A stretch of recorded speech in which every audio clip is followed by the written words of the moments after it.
시청자 여러분 안녕하십니까? 7월 30일 목요일장 파이널샷 시작합니다. 오늘 우리 시장 개장 직후의 분위기는 매우 긍정적이었습니다. 삼성전자의 부문별 실적이 발표가 됐는데 역대 최대 실적 발표했고요. 역시나 기대했던 것처럼 DS 부분이 전사의 실적을 이끈 것으로 확인이 되면서 그 기대감 속에 반도체 기업들의 분위기가 매우 긍정적이었는데요. 다만 변동성이 극심한 장세가 이어지면서 차익 실현에 대한 욕구도 커지고 있고요. 경계감도 짙게 깔리는 시장입니다. 결국에는 상승과 하락을 반복하다가 현재 구간에는 상승폭을 이내 반납하는 모습 나타나고 있습니다. 이러한 가운데 지정학적 리스크도 점점 더 불거지면서 오늘 정유라던가 해운, 조선과 같이 운송과 관련된 섹터의 분위기가 긍정적인 모습 나타나고 있는데요. 과연 이 조선 관련된 기업들이 흔들리는 장세 속에 대안 섹터가 될 수 있을지 마켓 레이컷을 통해서 알아보도록 하겠습니다. 네, 조선 관련된 기업들 2분기 실적이 전체적으로 좀 고르게 발표가 됐는데 잘 나온 것으로 확인되고 있습니다. 여러 가지 노이즈 속에서 흔들리고 있는 시장, 짙은 파랑이 일고 있음에도 불구하고 조선의 뱃머리는 앞쪽을 향해서 달려가고 있고 순항을 하고 있는 모습입니다. 그렇다면 실적부터 한번 확인을 해볼까요? 조선 빅3의 상반기 매출이 30조를 돌파한 것으로 확인이 됐는데요. 31조 8,540억 원을 기록하면서 지난해와 비교했을 때 23%가량 증가한 것으로 확인이 됐고요. 영업이익 같은 경우에도 4조를 넘어서면서 무려 72% 급증한 것으로 확인되고 있습니다. 신규 수주 그러니까 앞으로의 실적에 대한 기대감이 더 커질 수 있도록 신규 수주 역시나 지난해 1년 전과 비교했을 때 2배 이상 증가한 것으로 확인되고 있는데요. 조선 빅3의 실적에 대한 이야기가 긍정적으로 나오고 있는 건 단순하게 배를 많이 팔아서가 아니라 수익성이 개선됐다는 것을 이번 실적 발표로 확인할 수 있었기 때문입니다. 매출액의 증가폭보다 영업이익의 증가세가 3배가량 더 높은 것으로 확인되면서 기업들이 돈을 많이 남기고 있구나라고 시장은 해석을 하고 있습니다.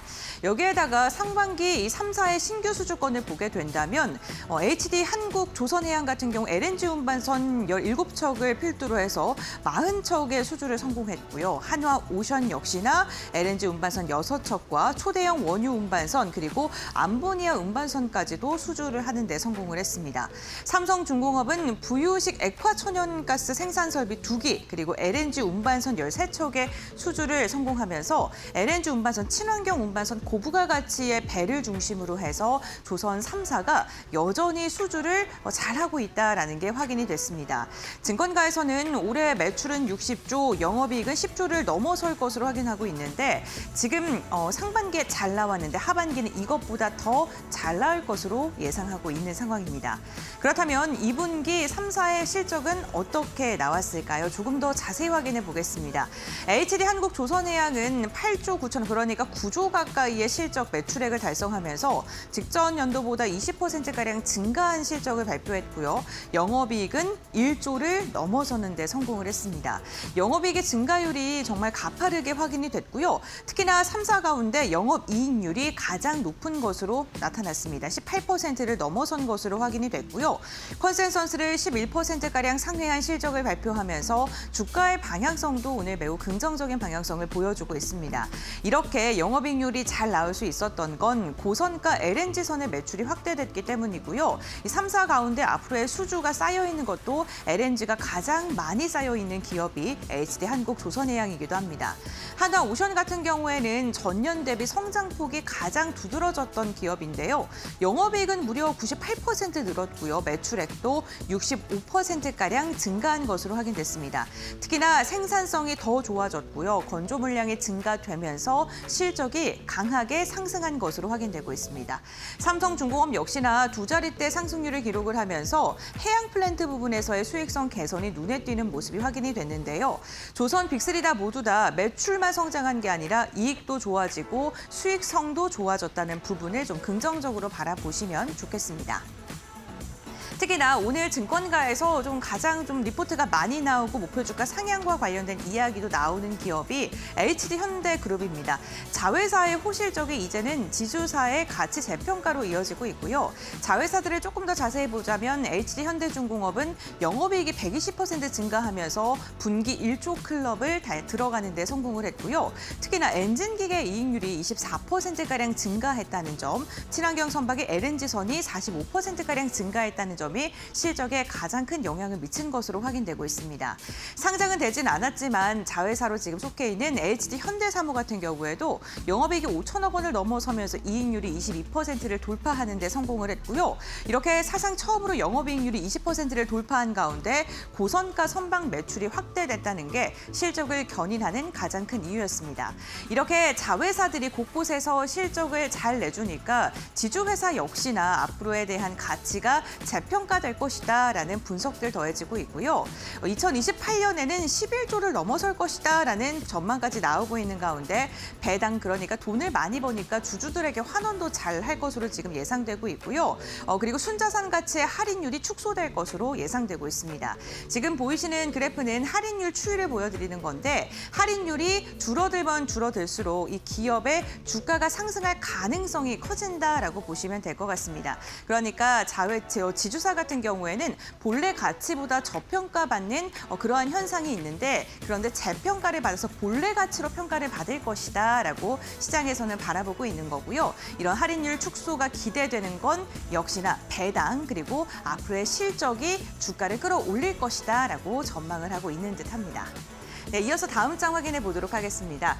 그렇다면 조선주들 왜 이렇게 돈을 잘 벌까요? 고선가, 그러니까 LNG를 필두로 해서 이 선박이 매출이 본격적으로 반영되고 있습니다. 한 2, 3년 전쯤에 조선주들 드디어 길고 긴 암흑을 짚고 이제는 실질적으로 수주가 잘 나오고 있다. 슈퍼사이클에 들어갔다라는 이야기 많이들 들으셨을 겁니다. 그러면서 조선주들도 오랜만에 주가가 강한 상승이 나왔던 게 한 3년, 2년 이전쯤이었는데요.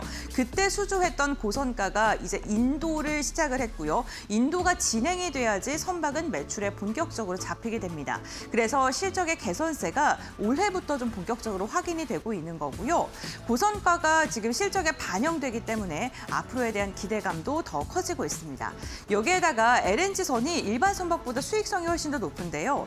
이번에 수주에 성공한 것도 대부분 LNG선이었죠. 그런데 앞으로의 또 LNG선이 누적으로 쌓여 있는 게 많기 때문에 이런 믹스 개선에 대한 기대감도 더 확대될 수밖에 없는 상황입니다. 여기에다가 공정의 안정화나 건조량의 증가가 되고 인력 운영을 효율적으로 개선을 하면서 생산성도 더 좋아지고 있고요. 환율, 저희를 좀 속썩이는 부분인데 고환율이 오히려 선박 관련된 기업들에게는 실적에 도움이 됐습니다. 선박의 대금을 달러로 받기 때문에 달러의 가치가 높아진다는 게 선박 업체들 입장에서는 자연스러운 실적 상승으로 이어지는 거고요. 그래서 이번에 실적이 잘 나올 수 있었던 이유 중에 하나가 환율이 좋았다라는 것도 지금 이야기가 나오고 있습니다. 네 가지의 이러한 호재거리로 인해서 선박 관련된 기업들의 실적이 잘 나왔는데 앞으로에 대한 기대감도 여전히 뜨거운 상황이라는 점 기억해 주시면 좋겠습니다. 다음 성장 동력으로 지금 기대하고 있는 건요. 미국의 마스가 프로젝트 그리고 부유식 AI 데이터 센터인데요. 우리나라가 캐나다 수주에 좀 실패를 하면서 그 실망감이 나왔었는데 결국에는 이러한 것들이 미국에 더 집중할 수 있는 기회가 될 수 있다라는 분석들이 더해지고 있죠. 미국의 LNG 프로젝트는 물론이고요. 그리고 MRO 사업에 진출할 것이라는 기대감, 군과 관련된 계약을 진행할 것이다라는 기대감이 지금 조선주들에는 다음 성장 동력으로 꼽히고 있는 상황입니다. 미국 시장의 매출현을 다각화하고 그리고 미국 정부의 지원이 있다면 조선 관련된 기업들의 실적은 몇 년간 더 순항할 것이다라고 내다보고 있는 거고요. 또한 AI 확산으로 데이터 센터에 대한 전력 수요가 급증하고 있는데 해상에서 전력과 냉각 문제를 해결할 수 있는 게 부유식 AI 데이터 센터이죠. 그렇기 때문에 삼성중공업 같은 경우에는 미국과 지금 공동적으로 기술 개발을 하고 있을 만큼 조선 관련된 기업들의 새로운 시장으로 떠오르고 있고요. 이 시장 자체가 앞으로의 확산 가능성이 계속적으로 거론되고 있기 때문에 부유식 데이터 센터 관련된 사업을 하고 있는 조선 기업들도 좀 꼼꼼하게 체크를 해보시면 좋겠습니다. 이렇게 선박이 잘 가니까요. 엔진이라던가 부품 기자재 쪽의 분위기도 매우 좋은데요. HD 현대그룹의 엔진 기계 사업 부분 같은 경우에는 2분기 실적 영업이익이 지난해보다 33% 좋아졌고요. 친환경 에너지를 중심으로 해서 수익성의 개선을 이뤄내는 데 성공했습니다. 한화 엔진 역시나 전년 대비 55%가량 증가한 것으로 확인이 되고 있는데요.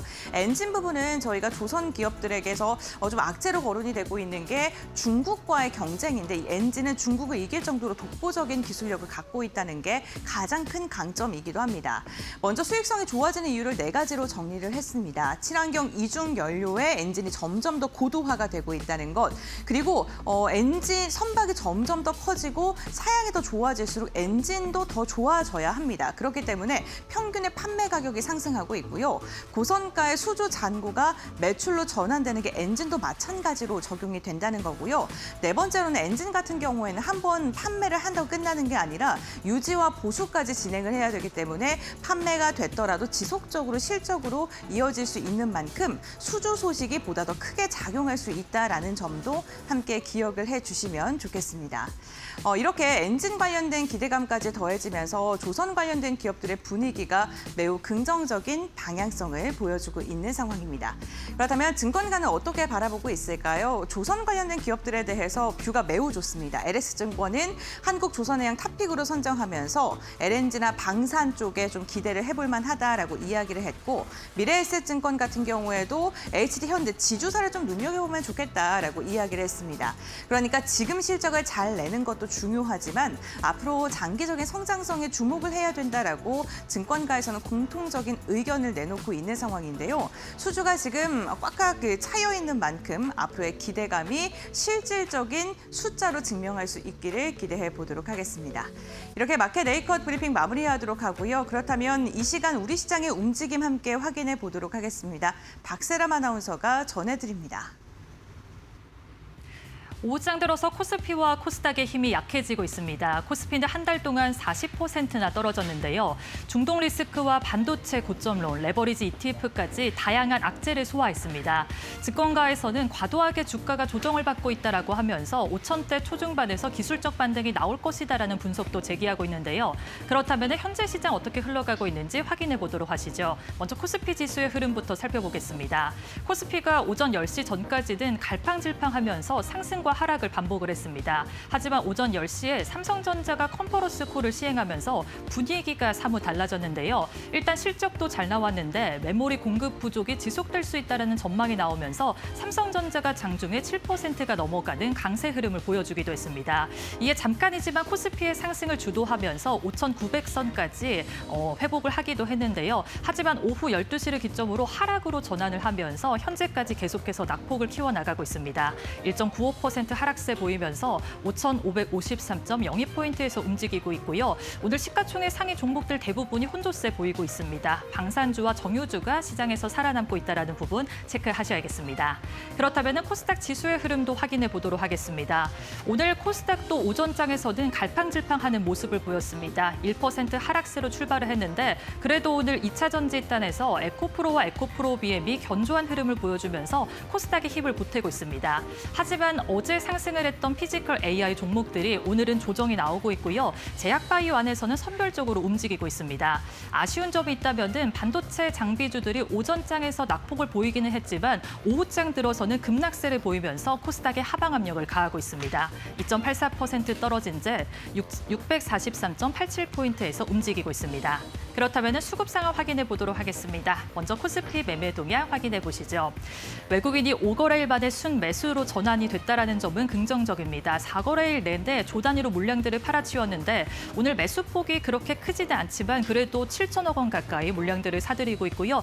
기관의 현재 매수폭이 조금 줄었습니다. 7천억 원 함께 매수 우위 보여주고 있습니다. 개인이 차익 실현의 움직임을 보여주면서 1조 4천억 원 시장에서 물량들을 던져내고 있습니다. 그렇다면 코스닥에서도 매매 동향 확인해 보도록 하겠습니다. 오늘 외국인이 홀로 순매수세 보여주고 있습니다. 1,200억 원 가까이 물량들을 담아내고 있고요. 그래도 코스닥에서는 이틀째 순매수세 보여주고 있습니다. 기관도 현재 매도 우위를 보여주고 있는데 매수세에서 매도로 전환됐다라는 점은 아쉽고요. 개인은 매도폭이 조금 줄었네요. 373억 원 가까이 시장에서 물량들을 던져내고 있습니다. 그렇다면 이 시장을 움직이고 있는 이슈 확인해 보도록 하겠습니다. 오늘 방산주들이 시장에서 강세 흐름을 보여주고 있습니다. 중동의 지정학적 리스크가 다시 한번 부각이 됐기 때문인데요. 어제 저녁에 이란이 요르단 내에 있는 미군의 이 기지를 기습으로 공격을 했습니다. 이에 트럼프 대통령이 강력하게 타격하겠다라면서 보복을 예고를 했는데요. 이에 군사적 충돌이 다시 한번 커질 수 있다라는 우려 섞인 분위기가 시장 속에 들어왔습니다. 여기에다가 이 미국이 이란과 전쟁을 하면서 그동안 많이 소비했던 이 군사라든가 이 무기들을 비축하기 위해서 새로운 이 생산 계약을 체결을 했는데요. 글로벌 방산 기업과 함께 계약을 체결을 하면서 오늘 매수세가 잘 유입이 되고 있습니다. 그렇다면 관련주들의 흐름 확인해 보도록 하시죠. 오늘 하나에어로스페이스가 8.27% 상승세 보여주고 있습니다. LIG 디펜스 앤 에어로스페이스도 4.84% 오름세 보여주고 있고요. 현대로템이 최근에 어닝 쇼크를 기록하면서 지지부진한 흐름을 보여줬는데 오늘은 상승세 보이다가 현재는 보합권에서 움직이고 있습니다. 하나시스템도 2.95% 상승세 보여주고 있고요. 2분기 호실적을 기록했다라는 부분 참고하셔야겠습니다. 그렇다면 그 다음 이슈 확인해 보도록 하겠습니다. 오늘 조선주들도 시장에서 잘 움직이고 있는데요. 먼저 국내 대표 조선 3사가 호실적을 기록을 했습니다. LNG 운반선을 중심으로 고부가 가치의 선박의 건조가 실제로 상승을 했는데요. 수익성 개선까지 이어지면서 실적 견인을 이끌었고요. 실제로 어제 HD 한국조선해양이 역대급 실적을 내놓으면서 영업이익은 분기 기준으로 최대 실적을 기록을 했습니다. 증권가에서는 하반기에도 실적이 견조할 것이다라는 분석을 내놓으면서 LNG 이 프로젝트가 미국에서 확대될 것이며 해외에서 군함도 수주가 더 늘어날 것이다라는 전망까지 제기를 하고 있습니다. 그렇다면 현재 어떻게 흘러가고 있는지 확인해 보도록 하시죠. STX 엔진은 선박 엔진에 들어가는 부품을 만드는 기업인데요. 4.09% 상승세 보여주고 있고요. 하나오션은 상선과 특수선에서 경쟁력이 있다라는 평가를 받고 있습니다. 6.57% 오름세 보여주고 있고요. 어제 호실적을 기록한 HD 한국조선해양도 10.60% 상승세 보여주고 있습니다. 지금까지 시장 흐름 살펴봤고요. 이어서 종목 파인더 함께 해보시죠. 자, 종목 파인더로 이어가겠습니다. 오늘 시장에서는 또 어떤 종목들, 어떤 이슈들로 움직이고 있는지 함께 확인을 해보도록 하겠습니다. 자, 오늘은 삼성전자의 컨퍼런스 콜이 있었죠. 삼성전자 어제 SK하이닉스의 실적 발표 후에 컨퍼런스 콜과 오늘의 삼전 컨퍼런스 콜은 그 뒤의 반응이 매우 극명하게 달라졌습니다.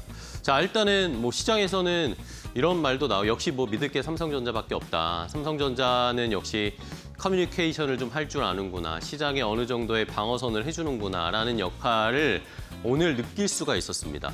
자, 일단은 뭐 실적이야 뭐 우리가 숫자들은 거의 알고 있었고요. 뭐 세부적인 수치만 조금씩 변경이 됐던 것이었고 이걸 보시면 이 그래프를 보시면 결국에는 AI 수요와 AI에 따른 AI 인프라, 반도체, 메모리가 필요한 것에 따라서 근 5년, 한 6년 사이에 최고의 실적을 보여줬다라는 게 그대로 그냥 그래프만 보셔도 느껴지시겠죠?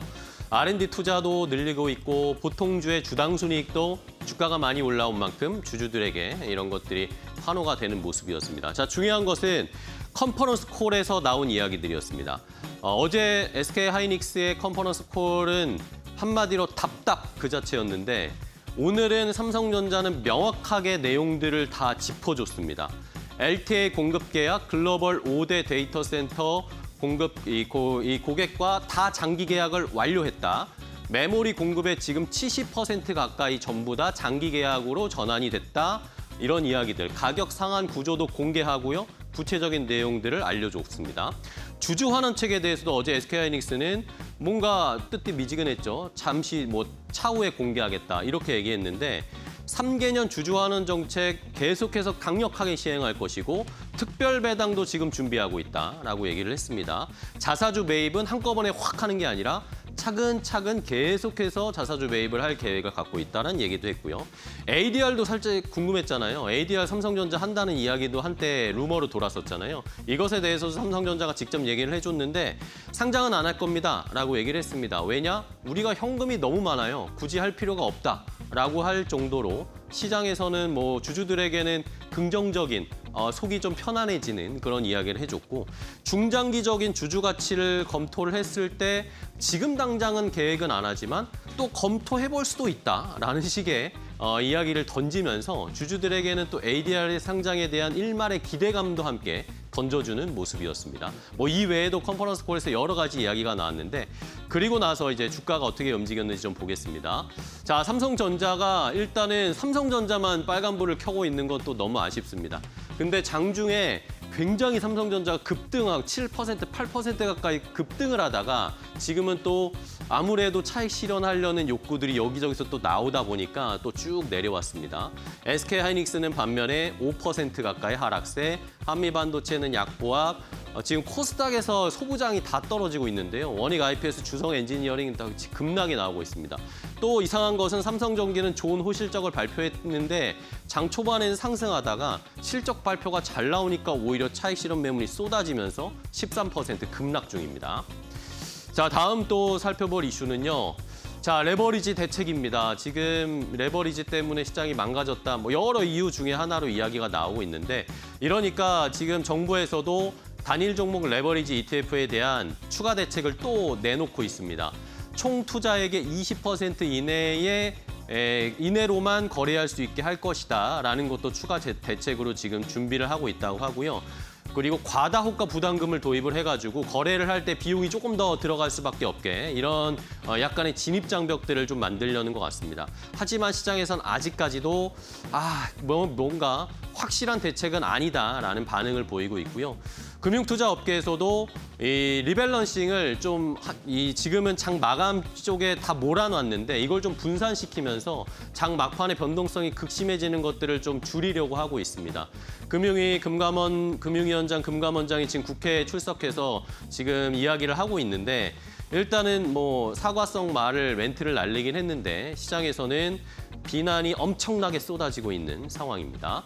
자, 이런 상황에서 오늘 장 초반에는 증권주들이 좀 좋았는데 또 다 종목들이 마이너스로 좀 전환되는 모습들을 나타내고 있습니다. 대형 증권사 중에 뭐 삼성증권 정도는 3%대 좋은 흐름을 나타내고 키움증권이 오늘 실적 발표했는데 실적이 굉장히 좋았거든요.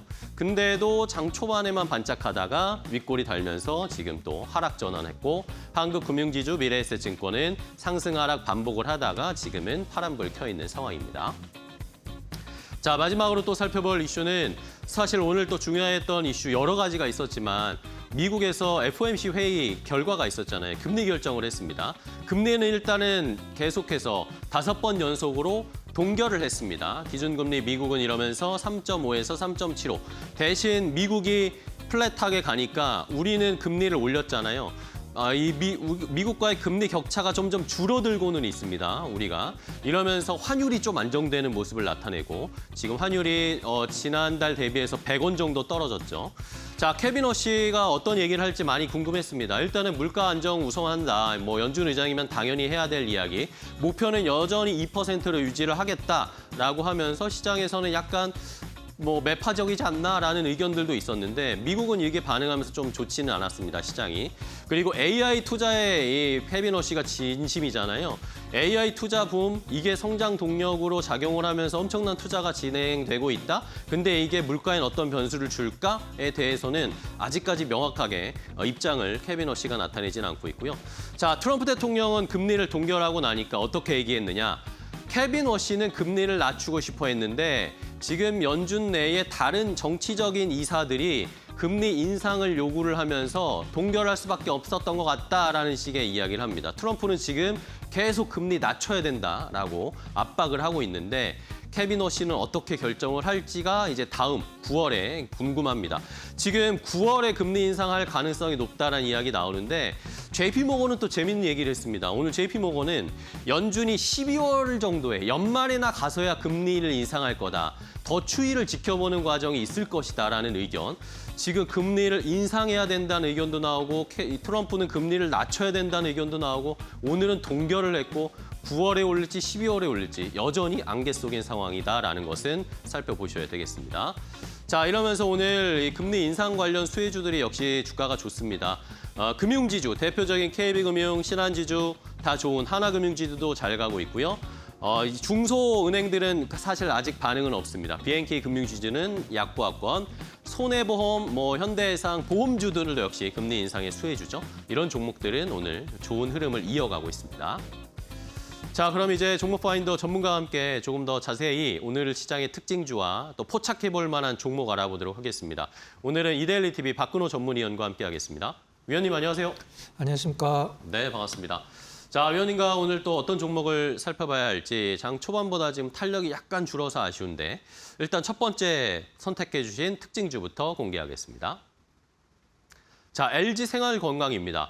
자, 요즘 시장이 워낙 많이 흔들리고 안 좋은데 LG생활건강이 우리가 알던 그 LG생활건강이 맞나 싶을 정도로 오늘도 주가가 잘 가고 있어요. 근데 또 위원님도 LG생활건강 이야기를 계속 해주셨거든요. 어떻게 보고 계세요? 자, 이제 주가가 올라가려면 사실 굉장히 많은 게 필요하죠. 모든 조건이 다 갖춰질 필요는 없긴 합니다만은 그래도 시장에서 원하는 것 하나 정도는 이제 어필을 좀 해줘야 되는데 LG생활건강은 이제 화장품주들 중에 가장 덜 올랐고 화장품주들이 올랐을 때도 오히려 더 떨어지는 모습을 보여줬던 게 LG생활건강인데 지금 LG생활건강이 시장에 어필하고 있는 부분은 과연 무엇인지 한번 좀 체크를 해보도록 하겠습니다. 일단 주가가 올라가려면 기본적으로 기업에 대한 변화가 있어야 되겠죠. 실적도 적자였다 흑자로 전환된다든가 아니면 전분기, 전년 동기 대비 엄청난 성장을 보여준다든가 아니면은 그 해당 섹터들이 시장에서 굉장히 많은 관심을 받고 있거나 아니면은 가장 좋은 조건이라고 생각을 하는 게 주가가 오랫동안 떨어져서 이제 굉장히 싼 어떤 영역에 있어야 되거든요. 우리가 이제 올해 초 정도 됐을 때 2차 전지들이 굉장히 크게 오른 적이 있었죠. 물론 2차 전지들이 나름대로 매력이 있긴 합니다만 굉장히 오랫동안 떨어졌기 때문에 가격적으로 굉장히 싸져 있는 상황이었거든요. 바로 LG생활건강은 그중에서 두 가지가 지금 모두 충족을 하는 상황이죠. 실적도 턴어라운드를 하고 있고 가격도 5년 동안 떨어졌어요. 5년 떨어지고 바닥 다지고 이제 올라가고 있는 상황인데 자, 오늘 상한가라도 갈 듯한 정도의 어떤 거래량과 퍼포먼스를 보여줬는데 수급도 굉장히 좋죠. 자, 그럼 LG생활건강이 시장에 어필하고 있는 실적은 어느 정도인지 한번 체크를 해보도록 하겠습니다. 자, 우리가 보통 반도체는 지금 하이닉스도 마찬가지고 삼성전자도 마찬가지고 전년 동기 대비 이런 식은 전혀 시장에서 중요하지가 않죠. 반도체는 지금 비수기, 성수기가 있는 업종이 아닙니다. 그래서 전분기 대비가 중요합니다. 실제적으로는. 근데 화장품 같은 경우는 비수기와 성수기가 명확한 업종이기 때문에 전분기 대비는 사실 큰 효용성이 없어요. 전년도 동기 대비 가장 중요합니다. 그래서 LG생활건강의 2분기 실적은 매출부터 살펴보면 전년 동기 대비 매출은 좀 약간 그만큼 했죠. 3% 정도 늘었는데 영업이익이 87% 증가했다. 이게 사실 어떤 부분인지 제가 조금 더 설명드리도록 할게요. 일단 매출은 1조 6,500억대, 영업이익은 1,028억. LG생활건강의 최근 실적과 관련된 언론 보도에서 가장 큰 타이틀이 영업이익이 1,000억이 넘었다. 이런 타이틀이 굉장히 좀 많죠. 일단 그러면은 LG생활건강이 매출은 3% 늘었는데 영업이익은 87% 늘었다. 이게 어떻게 가능한지 한번 체크를 해보면 이 부분이 사실 3분기, 4분기까지 연결이 되기 힘든 부분이긴 한데 관세 환급이 좀 있습니다. 관세 환급이 있었기 때문에 이 부분이 영업이익이 1,000억 넘는데 상당히 많이 반영을 됐고 우리가 보통 일회성 이익이다 이렇게 표현을 좀 하기도 하죠. 그리고 또 하나 이번에 LG생활건강 2분기 실적에서 가장 의미 있는 부분은 그동안에 이제 아모레퍼시픽, LG생활건강 오랫동안 하락했던 이유가 바로 이제 중국 쪽에서 이제 매출 감소잖아요. 그리고 면세점 쪽에서의 어떤 호황이 끝났다는 부분인데 LG생활건강이 지금 중국 매출보다도 미국 매출이 더 늘어나고 있다는 부분들 한마디로 매출 기준에서 미국이 지금 1위로 올라왔죠. 이 부분은 상당한 어떤 그 앞으로의 영향력이 좀 있을 것 같아요. 계속적으로 화장품 나올 때마다 말씀드렸지만 미국은 우리나라 좀 다릅니다. 온라인이 한 20% 내외, 오프라인이 80%예요. 그래서 오프라인 매장에 얼마만큼 입점을 하느냐에 따라서 어떤 실적이 결정이 되는데 세포라에도 이제 들어가기로 돼 있고 이제 월마트 1,600개 점포에 일단 입점을 함으로써 오프라인 매장도 조금씩 어떤 그동안의 성과가 실적으로 반영이 될 타이밍이다 이렇게 보시면 될 것 같아요. 아마존에서도 일단은 그 10위권 안에 계속적으로 유지가 되고 있는 상품들이 이제 클렌징 오일 같은 게 좀 상당히 잘 팔립니다. 차트 잠깐 보면서 좀 말씀 좀 드려보도록 할게요. 화면 한번 좀 잡아주시면 네. 여기서 이제 5년 동안 떨어진 차트를 먼저 좀 볼게요. 이때 주주분들이 정말 얼마나 힘드셨을지 감도 안 오는데 물론 뭐 지금 반도체도 급락이 좀 나오고 있긴 합니다만 5년 동안 떨어지고 나서 사실 바닥을 뭐 깔끔하게 잡았다라고 표현하기 좀 힘들죠. 우리가 보통 바닥에서 플랫하게 좀 횡보를 한다든가 아니면 뭐 쌍바닥을 잡는다든가 그런 느낌은 없고 이제 원바닥 잡고 올라오고 있는 상황인데 거래량은 좀 괜찮아지고 있는 것 같아요. 최근에는 뭐 사실 수급만 한번 보면 될 것 같아요. 전고점을 아주 가볍게 넘기는 흐름은 뭐 상당히 좋아 보이고요. 거래량 높은 점수 줄 수 있는 부분이죠. 자, 기관 수급 상당히 좋고 기관 수급은 순간순간 퍼포먼스 있게 들어온다라고 하면은 외국인 수급 같은 경우는 아주 꾸준하게 올해 초서부터 매수 전환된 이후로 아주 좀 약간 뭐라고 그래야 될까 좀 조심스럽게 매수가 들어오지만 매수 기조는 계속 좀 유지가 되고 있어요.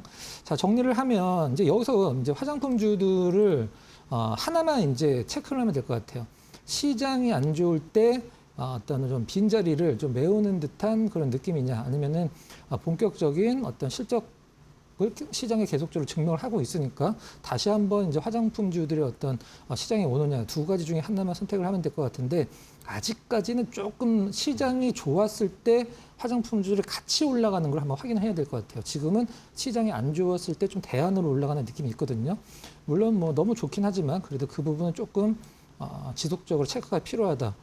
이렇게 정리를 하도록 하겠습니다. 네, 알겠습니다.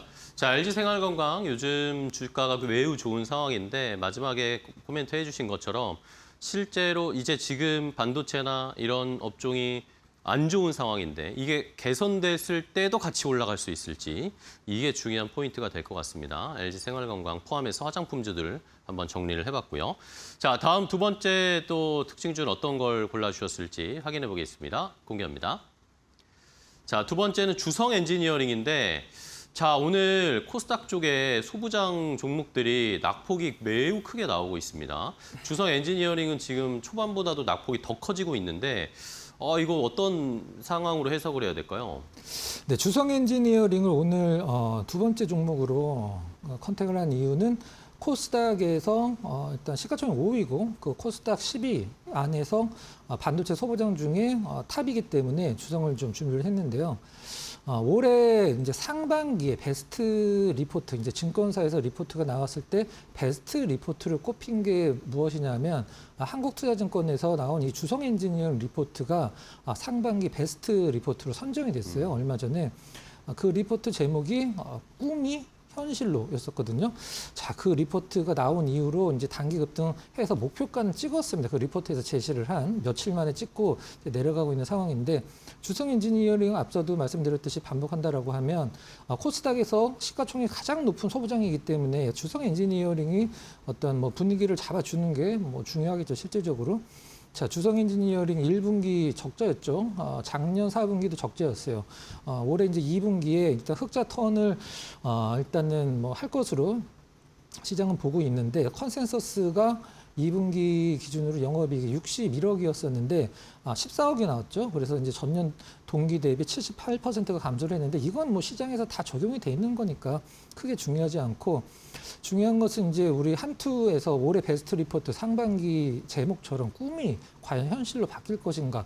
자, 꿈이라는 것은 우리가 보통 뭐 주성 엔지니어링이 지금 실적이 너무 좋고 막 진짜 실적 같고 시장에서 뭐 얼마까지 올라간다라는 리포트가 나오면 그거는 꿈이 아니겠죠. 이미 현실이 된 거겠죠. 그럼 지금 주성 엔지니어링 꿈이라는 것은 실적이 안 나온다라는 뜻이고 이제 현실로라는 것은 하반기에 그 꿈이 현실로 이루어진다라고 하면은 어떤 그 하반기에 실적을 기대를 할 수도 있겠다. 이런 걸로 우리가 이제 풀이를 할 수가 있겠죠. 자, 일단 주성 엔지니어링을 지금 시장에서 조금 안 좋은 시선을 볼 수 있는 부분은 이제 수주 잔고인데요. 우리가 보통 뭐 조선, 방산 이런 것만 수주 잔고가 있는 게 아니라 반도체 장비들도 수주 잔고 중요하죠. 수주 잔고 계속 줄고 있어요. 지금 1분기 기준으로 수주 잔고가 이제 700억이 조금 넘는데 뭐 많다라고 할 수도 있긴 합니다만 이제 수주 잔고 계속 줄고 있는 부분, 이제 고객사의 투자가 축소가 됐다. 지연이 됐다 이렇게 좀 표현을 하고 있는데 지금 반도체에서 고객사의 투자가 지연이 되고 있다고라고 생각할 수도 있는데 태양광 쪽이겠죠. 이 부분은 태양광 쪽 고객사가 투자가 이제 축소가 되고 이제 지연이 되고 있는 물론 반도체 쪽도 있을 수 있습니다. 자, 주성 엔지니어링 우리가 코스닥 기업들을 보통 어떤 종목을 보유를 했을 때 가장 좀 뭐 쉽게 표현해 좀 약간 벙찐다라고 표현해야 될까요? 그런 게 뭐냐면 뭐 갑자기 유상증자를 한다든가 뭐 이런 게 나오죠. 이제 CB도 계속 발행하고 다행히 뭐 주성은 뭐 재무는 가장 좋죠. 뭐 현금도 현금성 자산이 아니라 현금만 지금 1,000억이 있기 때문에 뭐 그런 것들은 뭐 걱정을 안 해도 될 것 같고요. 그러나 앞으로 이제 주성 엔지니어링이 하반기에 뭐 꿈의 현실로 될 수 있는 모멘텀 2개 뭐 딱 잘라서 말씀드린다라고 하면 마이크론 쪽이죠. 마이크론 쪽에 이제 D램 장비 올해 하반기에 좀 어떤 납기가 집중이 돼 있기 때문에 하반기 실적 기대를 할 수 있고 이제 페로브스카이트 태양전지죠. 이 부분은 지금 좀 약간 뭐 시간이 좀 걸릴 것 같아요. 그러니까 정리를 하면은 태양광 쪽 갖고 출발을 했고 그 다음에 이 반도체 장비로 코스닥 시가총액 1위를 차지한 이제 주성 엔지니어링 쪽에서 태양전지 쪽에서 좀 호재가 나오면 이제 주가 급반등, V자 반등할 수 있는 여건이 마련이 되겠습니다만은 일단은 조금 시장 분위기를 좀 더 지켜보자 이렇게까지 살펴보고 차트는 개인적으로 보시면 될 것 같습니다. 네, 알겠습니다. 자, 주성 엔지니어링 오늘 또 많이 좀 하락을 하고 있는 상황까지 분석을 해 주셨고요. 자, 그럼 이제 마지막으로 오늘 박근호 위원님이 포착하신 종목, 오늘 시장에서는 어떤 종목을 살펴보고 계실까요? 포착주도 공개하겠습니다.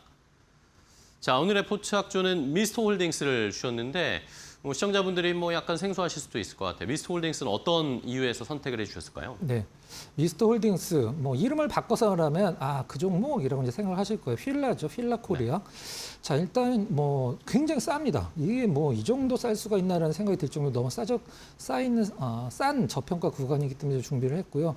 그럼 휠라가 미스터홀딩스가 왜 시장에서 뭐 극저평가로 평가를 받을 수 있는지, 받고 있는지 체크를 해보도록 할게요. 일단 뭐 실적도 좋아지고 있죠. 실적도 좋아지고 일단은 가장 중요한 건 이제 아쿠시네트. 아쿠시네트가 뭐냐면 이제 골프 치시는 분들 다들 아실 거예요. 타이틀리스트, 풋조이, 뭐 스카티 카메론, 퍼터 굉장히 비싼 브랜드죠.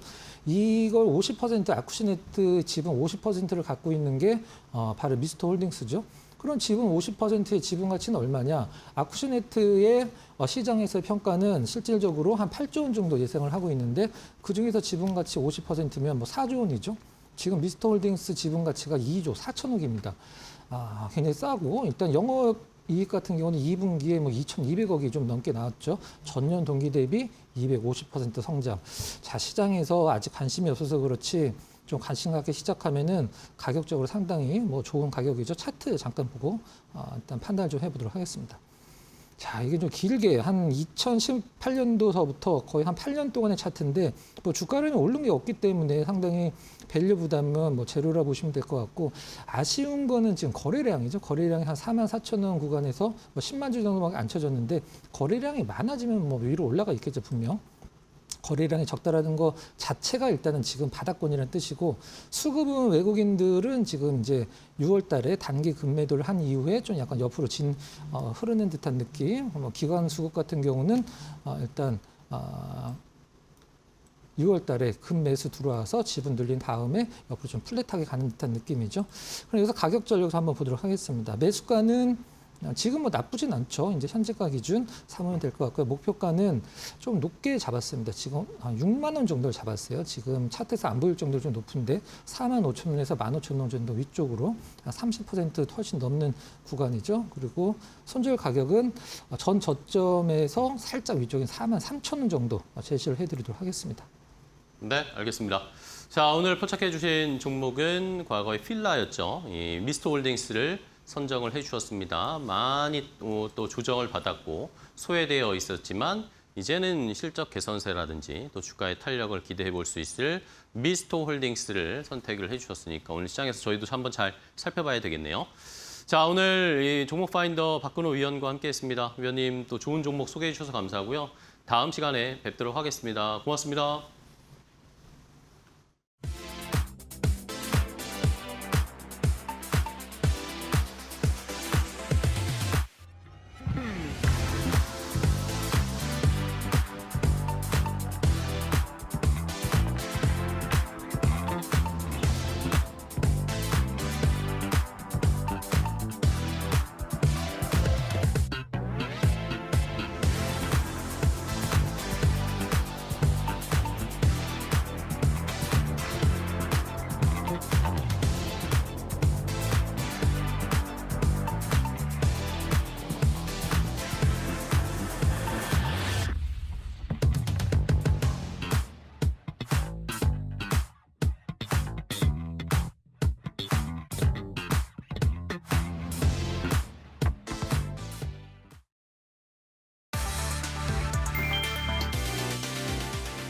미국 연방준비제도가 7월 FOMC에서 기준금리를 동결하며 5회 연속 동결 결정을 내렸다. 케빈 워시 의장 취임 후 두 번째 동결이지만 위원 3명이 0.25%포인트 인상을 주장하며 9대3으로 표가 갈리는 등 뚜렷한 매파적 동결 양상을 보였다. 지정학적 리스크로 인한 유가 불안 속에서 워시 의장은 유연한 인플레이션 목표치는 없다며 2% 물가 목표, 사수 의지를 명확히 했다. 연준의 긴축기조 재확인으로 한미 금리 격차가 1%포인트로 유지된 가운데 한국은행의 8월 추가 금리 인상 가능성도 크게 확대됐다. 신현송 한국은행 총재는 근원 물가를 잡기 위해 인상 기조를 이어가겠다는 뜻을 밝히며 7월 물가 지표에 따른 백투백 금리 인상 가능성을 열어두었다. 환율 변동성과 물가 상방 압력이 지속되는 만큼 한미 양국의 통화 정책 시계가 다시금 긴축 쪽으로 가빠지는 모양새다.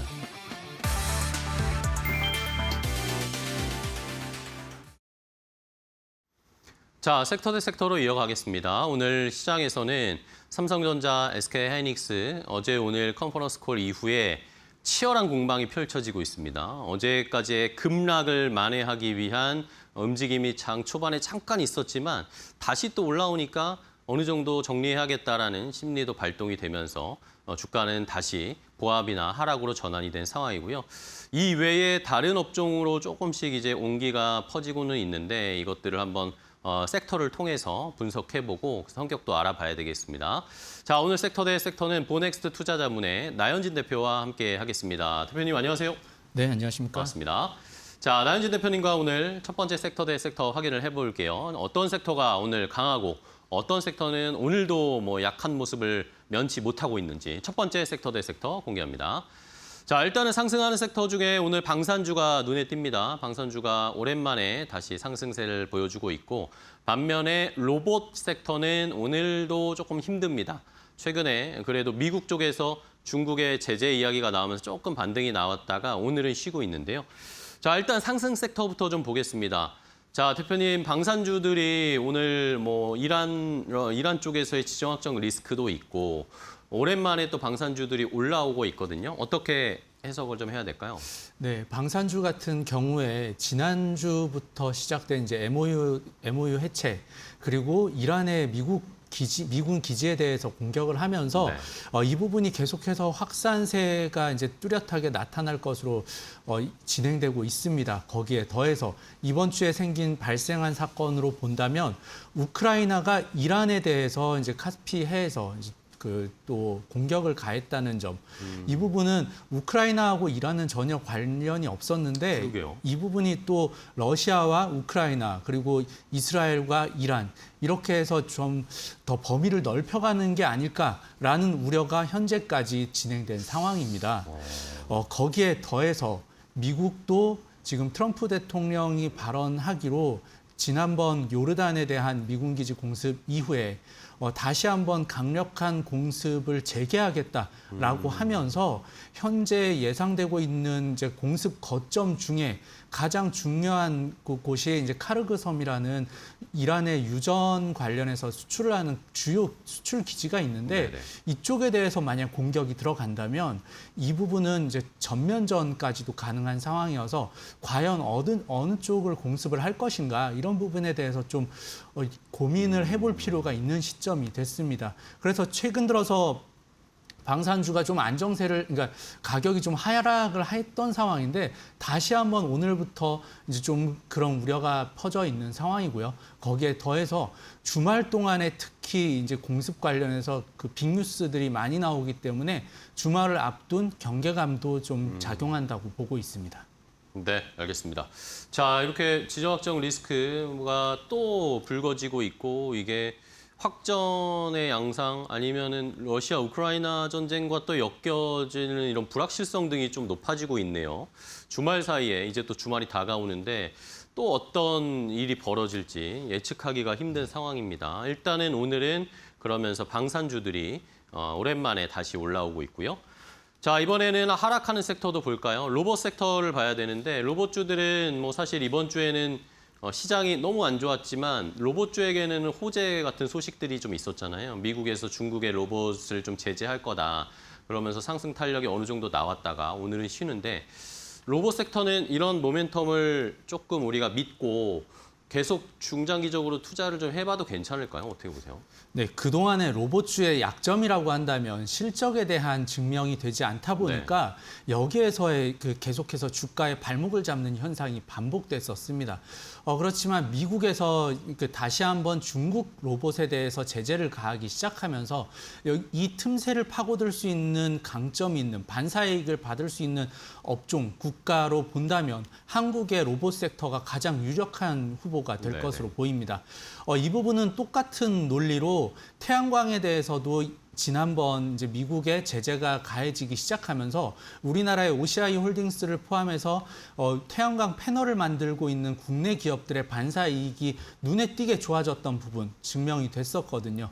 그래서 이런 부분이 로봇에서도 로봇 감속기를 포함해서 로봇의 주요 부품들의 이제 시장 점유율을 중국이 상당 부분 차지를 하고 있었고 미국 쪽으로의 수출도 계속해서 진행이 됐었던 부분이지만 여기에서 경계감을 가지고 있는 미국이 제재를 하기로 결정을 지으면서 우리나라 기업의 입장에서는 다시 한번 실적을 상승시킬 수 있는 강력한 모멘텀이 하나 생겼다라고 볼 수 있습니다.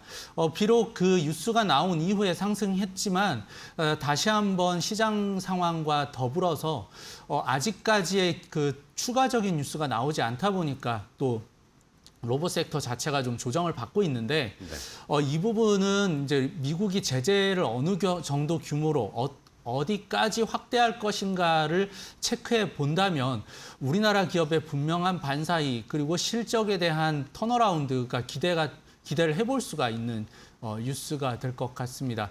태양광의 성장 스토리하고 비슷하게 그 이제 로봇 섹터에서도 이어질 것으로 보여서 이 부분에 대한 대비 필요하다고 보고 있고요. 중장기적으로는 휴머노이드 로봇을 포함해서 피지컬 AI를 포함해 기대감이 좀 선반영됐던 부분, 차익 매물이 오늘 나오고 있지만 이 부분의 차익 매물 소화를 시키고 나서 이제 고밸류, 이제 성장주에 대한 이제 성장주 중심으로 이제 단기적인 상승은 한 차례 지나갔다고 하면 중장기적인 관점에서도 로봇주는 충분히 이제 볼 수 있을 정도의 주가 하단에 와 있다고 보여집니다. 네, 알겠습니다. 자, 로봇주들은 이제 충분한 하단, 바닥 정도까지는 유지를 하고 가격이 내려온 상황입니다. 어떤 또 좋은 트리거들이 생기면서 반등을 할 수 있을지 한번 기대를 하고 기다려 봐야 되겠네요. 자, 그러면은 이 상승 하락 섹터 중에 오늘 방산주를 좀 더 체크를 해볼까요? 방산주 중에 어떤 종목 볼까요? 네, 방산주에서 한화 에어로스페이스 네네. 한번 살펴봐야 되겠습니다. 현재 시점에서 그 미국도 쿠웨이트, 이라크를 포함해서 이제 병력을 조금 집결을 하고 있는 상황으로 그 이제 뉴스가 나오고 있습니다. 아직까지 전면전이나 지상전에 대한 가능성은 부각되고 있지 않지만 이란도 그렇고 미국도 양쪽 그 이제 측면에서 이제 쿠웨이트, 이란을 전선으로 해서 좌우의 병력을 어느 정도 집결을 하고 있는 상황이 공습 상황이 어느 정도 진행됐을 때 서로 양쪽 간에 급격한 진전이 보인다면 여기에서 전면전까지의 가능성도 배제할 수는 없다는 점 유의해 볼 필요가 있는 점으로 보고 있고요. 그렇지만 꼭 병력을 집결했다고 해서 이게 전면전으로 갈 부분은 아니라는 점도 같이 생각을 해볼 필요는 있습니다. 여기에 더해서 하나 에어로스페이스 같은 경우에 K9 자주포와 더불어서 이제 그 천궁 하나 시스템을 포함해서 이제 천궁 관련한 LIG 디펜스를 하고 같이 방산 쪽에서 대표적인 종목 중에 하나가 됩니다. 유럽의 재무장 그리고 이제 중동에서의 지상 전력 그리고 특히 자주포 관련한 지상 전력의 이제 증강 속도가 조금 빨라지고 있는 상황이어서 여기에서 지상 방산에 대한 수주 가능성이 대두되고 있다는 점이 이제 부각되고 있습니다.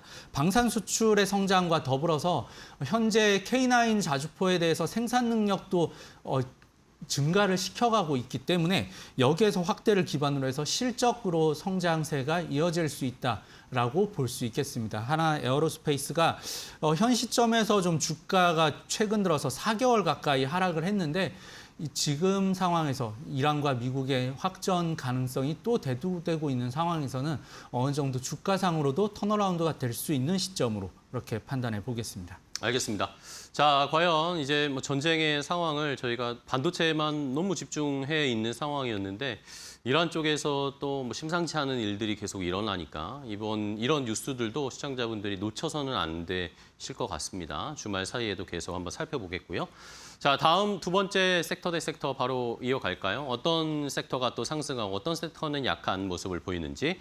자, 상승하는 sek터는 에너지 발전 쪽이 오늘 좋은 흐름을 나타내고 있습니다. 반면에 반도체 장비주들, 특히 코스닥에 있는 반도체 장비주들이 낙폭이 크게 나오는데 그런 상황을 좀 이따 체크해 보겠고 일단은 에너지 발전 쪽의 섹터 살펴봐야 할 텐데 자, 이것도 어쨌든 뭐 전쟁과 좀 연관이 되어 있고 국제 유가도 좀 연관이 되어 있습니다. 에너지 발전 섹터가 오늘 올라가는데 근데 사실 이 뭐 친환경도 그렇고 에너지 발전 섹터가 요즘 변동성이 너무 심해서 투자할 방향을 제대로 설정하기가 쉽지는 않거든요. 어떻게 보세요? 네, 최근 들어서 데이터 센터향 에너지 발전 섹터에 대해서 그러니까 여러 종목들이 동반해서 좀 급등락이 나오고 네네. 있는 상황입니다. 이 부분은 데이터 센터향으로 들어가는지 여부보다도 최근 들어서 이 종목들의 영향을 가장 많이 미친 부분이라고 한다면 아무래도 유가의 급등락을 빼놓을 수가 없는 네네네. 상황인데요. 유가가 크게 올라갔을 때 좀 부각을 받다가 유가가 지난번에 이제 또 한 차례로 이제 하락을 한 이후에는 다시 동반해서 하락을 했습니다. 그렇지만 오늘 같은 경우에 유가가 전일 브렌트유 기준으로 $90를 다시 한번 넘어서는 급등이 나오게 됐고요. 그리고 현재 시각으로 그 유가 선물 자체도 계속해서 견조하게 높은 수준을 유지하고 있는 상황입니다. 유가에 대한 불안감은 이제 전쟁 상황과 더불어서 같이 함께 봐야 될 부분인데 이렇게 유가 에너지 관련한 부분이 계속해서 변동성이 커져 있는 상황이고 더해서 데이터 센터 관련해서 우리나라에서의 데이터 센터 증설량이 계속 증가하는 계획이 발표되고 있습니다. 네. 오늘 같은 경우에도 삼성물산 향으로 이제 비상발전기 관련한 공시 수주가 한 차례 GNC 에너지에서도 나왔는데 GNC 에너지뿐만 아니라 SK 이터닉스는 이제 오늘 좀 강한 모습을 보였다가 장 후반 들면서 좀 약세로 전환을 했지만 SK 이터닉스도 최근 들어서 에너지 발전 섹터에서 동반해서 움직임을 크게 보여주고 있는 종목이라서 이런 종목 그리고 S&T 에너지 LNG 관련해서 이제 설비를 그러니까 플랜트 설비를 만들고 있는 기업인데 이쪽도 그렇고 그리고 이제 뭐 SGC 에너지라고 이제 열병합 발전소를 운영하고 있는 쪽도 그러니까 여러 종목들이 전부 다 이제 그 에너지 발전 밸류 체인 관련해서 동반해서 움직임을 많이 보이고 있습니다.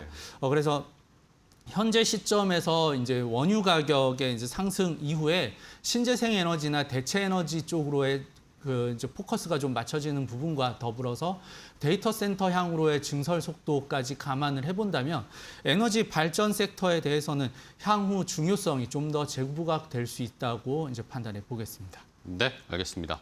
자, 이게 뭐 에너지 쪽에 AI 데이터 센터도 있지만 전쟁 때문에 유가도 엮여져 있고 그러다 보면 또 대체 에너지 이야기가 나오고 이런 게 다 지금 복합적으로 엮여 있는 상황이어서 투자하기에는 조금 쉽지는 않은데 워낙 또 유가 변동도 심하고 요즘요. 이런 것들을 한번 정리를 해 주셨습니다. 에너지 발전 섹터 오늘 좀 올라가고 있는 쪽을 살펴봤고요. 자, 이제 반면에 안 좋은 섹터인데 오늘 코스닥 쪽에서 특히 반도체 장비주들이 많이 떨어지고 있습니다. 뭐 앞으로의 증설이라든지 뭐 팹 투자 이런 걸 봤을 때는 반도체 장비주들이 좋다라는 평가들은 계속 나오는데 최근 들어서 주가는 계속 떨어지고 있거든요. 이걸 어떻게 해석해야 될까요? 네, 현재 반도체 장비주에서 가장 탑픽으로 꼽았었던 종목을 한번 살펴보면 네네. 뭐 주성 엔지니어링이라던가 아니면 PSK 같은 경우에 가장 강한 모습을 보였었던 가격도 견조하게 유지를 했었던 종목들 중에 하나입니다. 그리고 거기에 더불어서 하이닉스나 이제 삼성전자도 호남 반도체 클러스터를 포함해서 계속해서 반도체 증설에 대한 뉴스가 나오고 있는 네네. 상황이고요. 그리고 이번에 창신 메모리의 IPO 이후에 창신 메모리에서도 이제 식각 장비를 포함해서 증착 장비에 대한 추가 수주 가능성도 대두되고 있는 상황입니다. 반도체 장비주 단에서는 반도체 장비주의 업황 관련해서도 뭐 부정적인 뉴스가 사실상은 거의 없음에도 불구하고 가격 하락이 굉장히 민감하게 나오고 있다는 점은 아무래도 이제 선단에 있는 삼성전자와 하이닉스의 주가가 급락을 하면서 그 영향을 뒤늦게라도 계속해서 강하게 이어받고 있다고 볼 수 있겠습니다. 여기에서 볼 수 있는 점은 이제 PSK가 아무리 좋다고 해도 밸류상으로 30배 가까이 되고 있는 상황입니다. PER 측면에서 선행 PER로 땡겨봐도요. 그런 상황에서 하이닉스나 삼성전자가 최근에 주가 하락 이후에 영업이익 대비해서 그리고 실적 대비해서 선행 PER 측면에서 다시 한번 뭐 초저가 정도 수준으로 밸류 매력이 생기다 보니까 동일한 밸류 매력이 있는 종목 그리고 하락을 한 종목에서라면 반도체 장비주보다도 반도체 선단에 있는 삼성전자와 하이닉스의 가격 메리트가 좀 더 부각될 수 있다는 점도 반도체 장비주 입장에서는 조금 약점이 될 수 있을 것 같습니다. 현 시점에서 반도체 장비주의 또 한 가지 뭐 이제 약점이라고 한다면 증설 소식은 계속해서 나오고 있지만 이 반도체 장비주는 증설해서 그 장비를 판매만 하면 거기서 매출로 바로 인식되는 구조가 아니라 판매해서 그러니까 잘 돌아갈 수 있게 준비 가동까지 준비 작업을 다 마무리를 한 상황이 돼야 비로소 매출로 발생할 수 있는 매출이 발생이 됩니다. 그러니까 여기에서의 시간차가 있다 보니까 아무래도 증설 관련해서 뉴스가 나오는 기대감으로 올라가는 부분이 한 차례 나올 수가 있고 그 이후에 실제로 증설이 되고 이제 장비가 공급이 돼서 가동까지 앞두고 있는 시점이 돼야지만 매출로 인식이 된다는 그 시간차, 시간 공백이 이런 증시가 약한 상황에선 좀 더 부각될 수 있다는 점이 또 약점이 될 것 같고요. 그렇지만 이제 현재 시점에서는 이제 충분히 조정을 받아와 있는 상황이고 창신 메모리 관련해서의 이제 IPO 이후 이제 증설 관련한 뉴스가 또 나오게 된다면 관련 종목들 특히 뭐 주성 엔지니어링을 포함해서 최근 들어서 이제 주가가 약세를 나타냈던 반도체 종목들 위주로 다시 한번 반등을 좀 기대해 볼 수는 있는 시점 한번 노려봐야 될 것 같습니다. 네, 알겠습니다.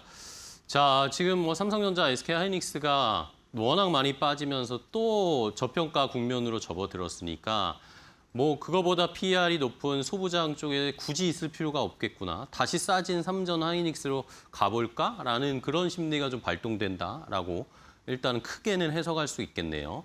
반도체 장비주들의 오늘 하락의 이유를 아마 시청자분들도 이제 약간 체감을 하셨을 것 같습니다. 자, 그러면 말씀해 주셨듯이 어쨌든 반도체 장비주들이 그래도 앞으로의 증설 계획 이런 것들의 수혜를 받을 수 있을 거잖아요. 충분히 또 조정을 받았다라고 평가를 해주셨고 그러면 어떤 종목을 좀 미리 보면 좋을까요?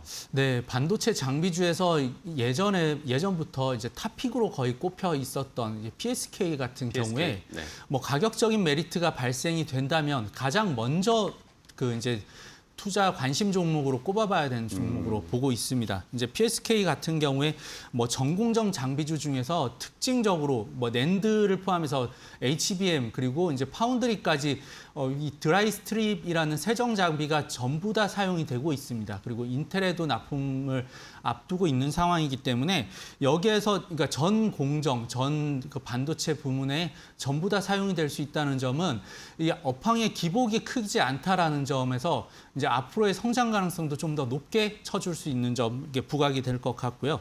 그래서 반도체 증설 관련한 부분이 이어지게 된다면 그 수혜는 여전히 PSK에서는 그 강한 기대감을 가져올 수 있을 것으로 보입니다. 그래서 현재 시점의 악재로 본다면 펀더멘털적인 악재라고 하기보다는 이제 누적된 상승에 대해서 이제 가격 부담에 따른 이제 매물 확대 이런 측면으로 그러니까 해석해 볼 수 있고 코스닥 지수 자체가 약세를 나타내고 있다는 점도 뺄 수 없는 좀 약세 요인이 될 것 같습니다. 그래서 이런 측면을 고려해봤을 때 다시 한번 종목을 관심 종목에서 체크를 해야 된다면 탑픽으로 PSK를 한번 꼽아볼 수 있다고 말씀드리겠습니다. 네, 알겠습니다. 자, 이런 반도체 장비 쪽에서는 어쨌든 탑픽으로 꼽히는 PSK 한번 좋은 자리에서 저희도 잘 살펴보고 공략해 보도록 하겠습니다. 자, 오늘 섹터 대 섹터 나현진 대표님과 함께 했는데요. 대표님 오늘도 좋은 종목 또 전략 소개해 주셔서 감사하고요. 다음 시간에 또 뵙도록 하겠습니다. 오늘 고생 많으셨습니다. 네, 감사합니다.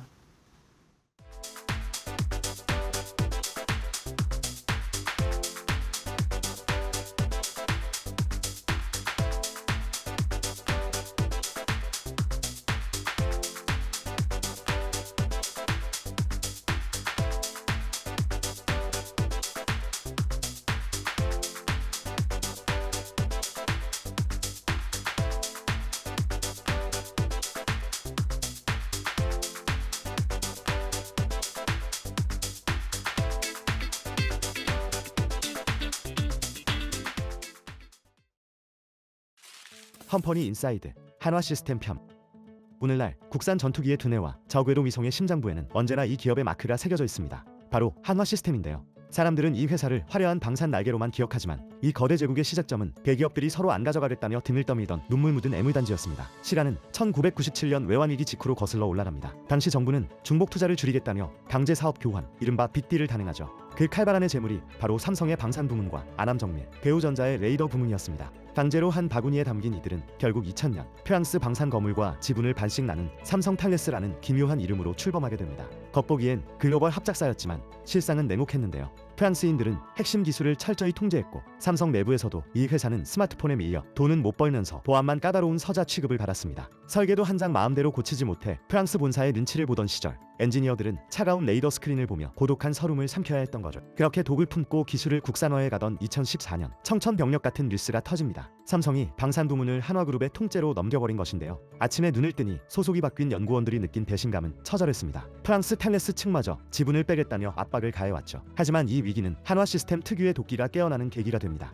한화는 프랑스 지분을 전량 인수하며 완전한 독자 노선을 선언했고 한국형 전투기 KF-21의 핵심 두뇌인 AESA 레이더 개발 사업의 최종 시제 업체로 선정됩니다. 당시 미국 펜타곤과 글로벌 거물들은 비웃었죠. 미국도 기술 이전을 거부한 최고 난이도 레이더를 주인이 2번이나 바뀐 방산 변방의 한국 회사가 만든다고? 도끼가 오른 연구원들은 연구실의 불을 24시간 끄지 않았고 수천 개의 미세한 송수신 모듈을 조립하며 수율을 맞추기 위해 클린룸에서 밤을 새웠습니다. 남들이 구조조정을 걱정할 때 이들은 전폭적인 투자 아래 모든 것을 쏟아부었던 겁니다. 결과는 완벽한 참교육이었습니다. 모두가 불가능하다고 했던 AESA 레이더는 보기 좋게 국산화에 성공했고 세계 최고 수준의 탐지 능력을 증명하며 글로벌 방산 거물들을 경악하게 만들었습니다. 삼성이 버렸던 서자가 가장 날카로운 눈으로 부활한 것이었죠. 여기서 끝이 아니었습니다. 이들은 지상을 넘어 우주로 시선을 돌려 글로벌 원앱의 지분 투자를 단행하며 우주 인터넷망의 대동맥을 짚어냈고 독자적인 고성능 SAR 위성까지 성공적으로 발사하며 민간 우주 시대의 거인으로 우뚝 세우게 됩니다. 가장 쓸모없다며 버려졌던 빅딜 1호 기업. 철저한 무관심과 배신을 오직 기술의 광기와 집념으로 갚아준 고독한 기술자들, 바로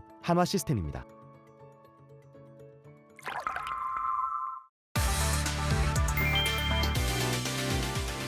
대한민국 1년 예산보다 큰 금액이 단 이틀 만에 국내 증시 시가총액에서 사라졌다. 지난 28일과 29일 코스피와 코스닥이 사상 처음 이틀 연속 서킷 브레이커가 발동되는 폭락을 겪으면서 양시장의 시가총액은 약 921조 원 줄었다. 코스피에서 864조 5천억 원, 코스닥에서 56조 5천억 원이 감소했다. 2026년 대한민국의 총지출 예산은 727조 9천억 원이다. 이틀 동안 줄어든 시가총액은 국가 예산의 약 1.27배다. 나라 살림 1년치를 모두 쓰고도 193조 원이 남는 규모다. 물론 921조 원의 현금이 실제로 사라진 것은 아니다. 시가총액은 현재 주가로 계산한 기업의 평가 가치다. 하지만 불과 이틀 만에 국가 예산을 뛰어넘는 기업 가치가 줄었다는 점은 시장 공포가 얼마나 빠르게 확산됐는지를 보여준다. 미국 반도체주 약세와 중국의 기술 추격, 중동의 지정학적 불확실성이 한꺼번에 겹쳤고 삼성전자와 SK하이닉스에 과도하게 쏠린 시장 구조가 충격을 증폭시켰다. 이번 폭락은 단순한 주가 조정을 넘어 반도체 대형주에 집중됐던 기대가 한꺼번에 재평가된 결과다. 사라진 921조 원의 기업 가치를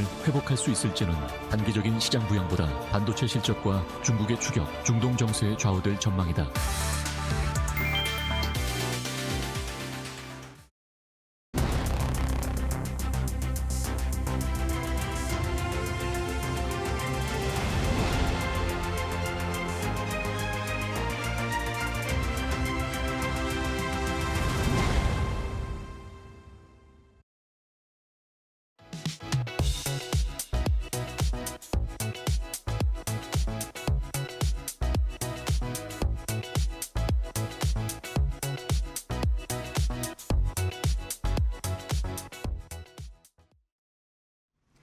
시장 이야기 시간으로 이어가 보도록 하겠습니다. 우리 시장 월 말이 다가갈수록 하락의 기세는 점점 더 커지고 있습니다.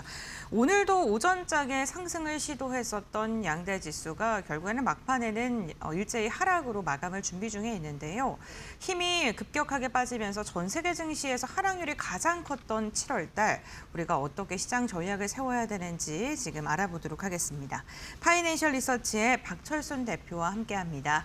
안녕하십니까? 네, 안녕하세요. 네, 반갑습니다. 어제까지 시장이 서킷 브레이커가 2거래일 연속 사상 처음으로 나타났었고 오늘도 변동성이 매우 극심한 상황이 이어지고 있습니다. 특히 삼성전자가 확정 실적, 분기별 실적 오늘 나오면서 좀 분위기를 변화시킬까 이런 기대감이 있었는데 결국에는 또다시 힘이 좀 빠지네요. 이렇게 시장이 최근에 변동성이 크게 나타나는 이유는 저희가 어떻게 보면 좋을까요? 사실 최근에 이제 역대급 변동성을 보이는 이유는 사실 굉장히 많거든요. 네. 역시나 지금 일단은 기업의 실적 자체보다는 투자 심리와 수급 악화가 동시에 나타났던 것들이 역시나 시장의 하락을 이끌었던 가장 큰 요인이라고 볼 수가 있는데요. 세부적으로 살펴본다라고 한다면 AI 투자 수익성에 대한 논란이 다시 부각이 됐고요. 그리고 이제 창신 메모리와 같은 중국 경쟁 반도체 기업들의 상장, 그로 인한 수급 쏠림들, 그리고 메모리 시장 점유율 확대에 대한 우려감들 이런 것들도 우리나라 반도체 기업들에 대한 투심을 좀 악화시키면서 아무래도 이 반도체 섹터가 국내 증시에서 차지하고 있는 비중이 높다 보니까 이들이 흔들릴 때 주가도 증시 자체도 좀 흔들리는 경향이 있다라고 생각하시면 좋을 것 같습니다. 거기 이제 수급적인 부분들을 빼놓을 수가 없는데 지금 일단은 외국인들의 대규모 매도세가 최근까지도 나왔었죠. 그런데 거기와 함께 주도주에서 이제 디레버리징이 나오는 효과들이 좀 있었고요. 그 다음에 차익 포지션을 이제 청산하는 매물들이 상당히 많이 나왔었고 아시다시피 지금 가장 시장에서 문제가 되고 있는 하나가 단일 종목 레버리지 ETF 관련된 변동성입니다. 이로 인해서 변동폭이 더 확대가 되고 있는 것들도 확인이 되고 있고 주가가 계속적으로 밀리다 보니까 특히나 급락이 연이어서 나오다 보니까 개인 투자자분들 같은 경우 지금 아쉽게도 반대 매매에 걸리는 경우가 상당히 많습니다. 특히나 이제 차익 이제 담보 비율이 좀 적기 때문에 경고를 받게 된다라고 하면 2, 3거래일 내에 회복을 하지 못할 경우에 보통 이제 반대 매매로 청산이 돼버리거든요. 그래서 급락이 나온 이후에 다음 날 반등이 아니라 또 경계감이 생기는 겁니다. 그래서 오늘 같은 경우 어제까지도 이제 급락이 나왔었기 때문에 만약에 담보 비율이 좀 적으신 분들 같은 경우는 또 반대 매매가 내일이라든지 또 내일 모레에도 나올 수가 있다는 거죠. 이런 것들 때문에 일단 수급적으로 좀 부담이 많이 생기는 부분들이 주가를 좀 내려놓고 있는 가장 큰 이유라고 보시면 될 것 같습니다. 그래서 일단은 지금 거기다 최근에 이제 개인 투자자분들이 너무 이제 힘든 상황이 더 만들어지고 있는 이유는 증권사들이 지금 신용융자 금리도 인상했고요. 대출 기준도 까다롭게 바뀌고 있는 추세입니다. 그래서 주가가 내려오더라도 좀 다시 담보 비율을 맞춰서 이걸 유지를 하려고 해도 이게 쉽지가 않아지는 상황이라는 거죠. 그래서 이런 것들이 계속 악순환을 만들고 있다 보니까 수급은 계속적으로 꼬이고 있고 개인 투자자분들 같은 경우는 버티기가 좀 어려운 시장이 연이어서 나오고 있는 상황이다라고 생각하시면 될 것 같습니다.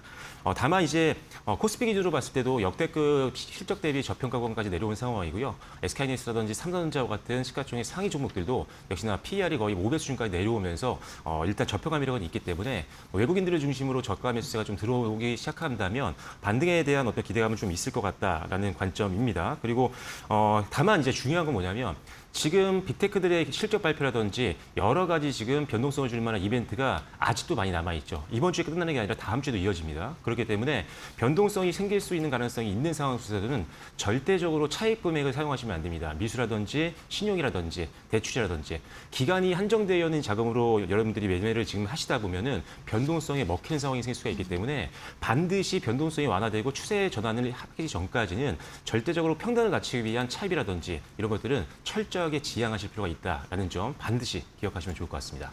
네, 변동성이 극심한 국면에서 레버리지 투자는 좀 지양해야 된다라고 이야기를 해주셨는데요.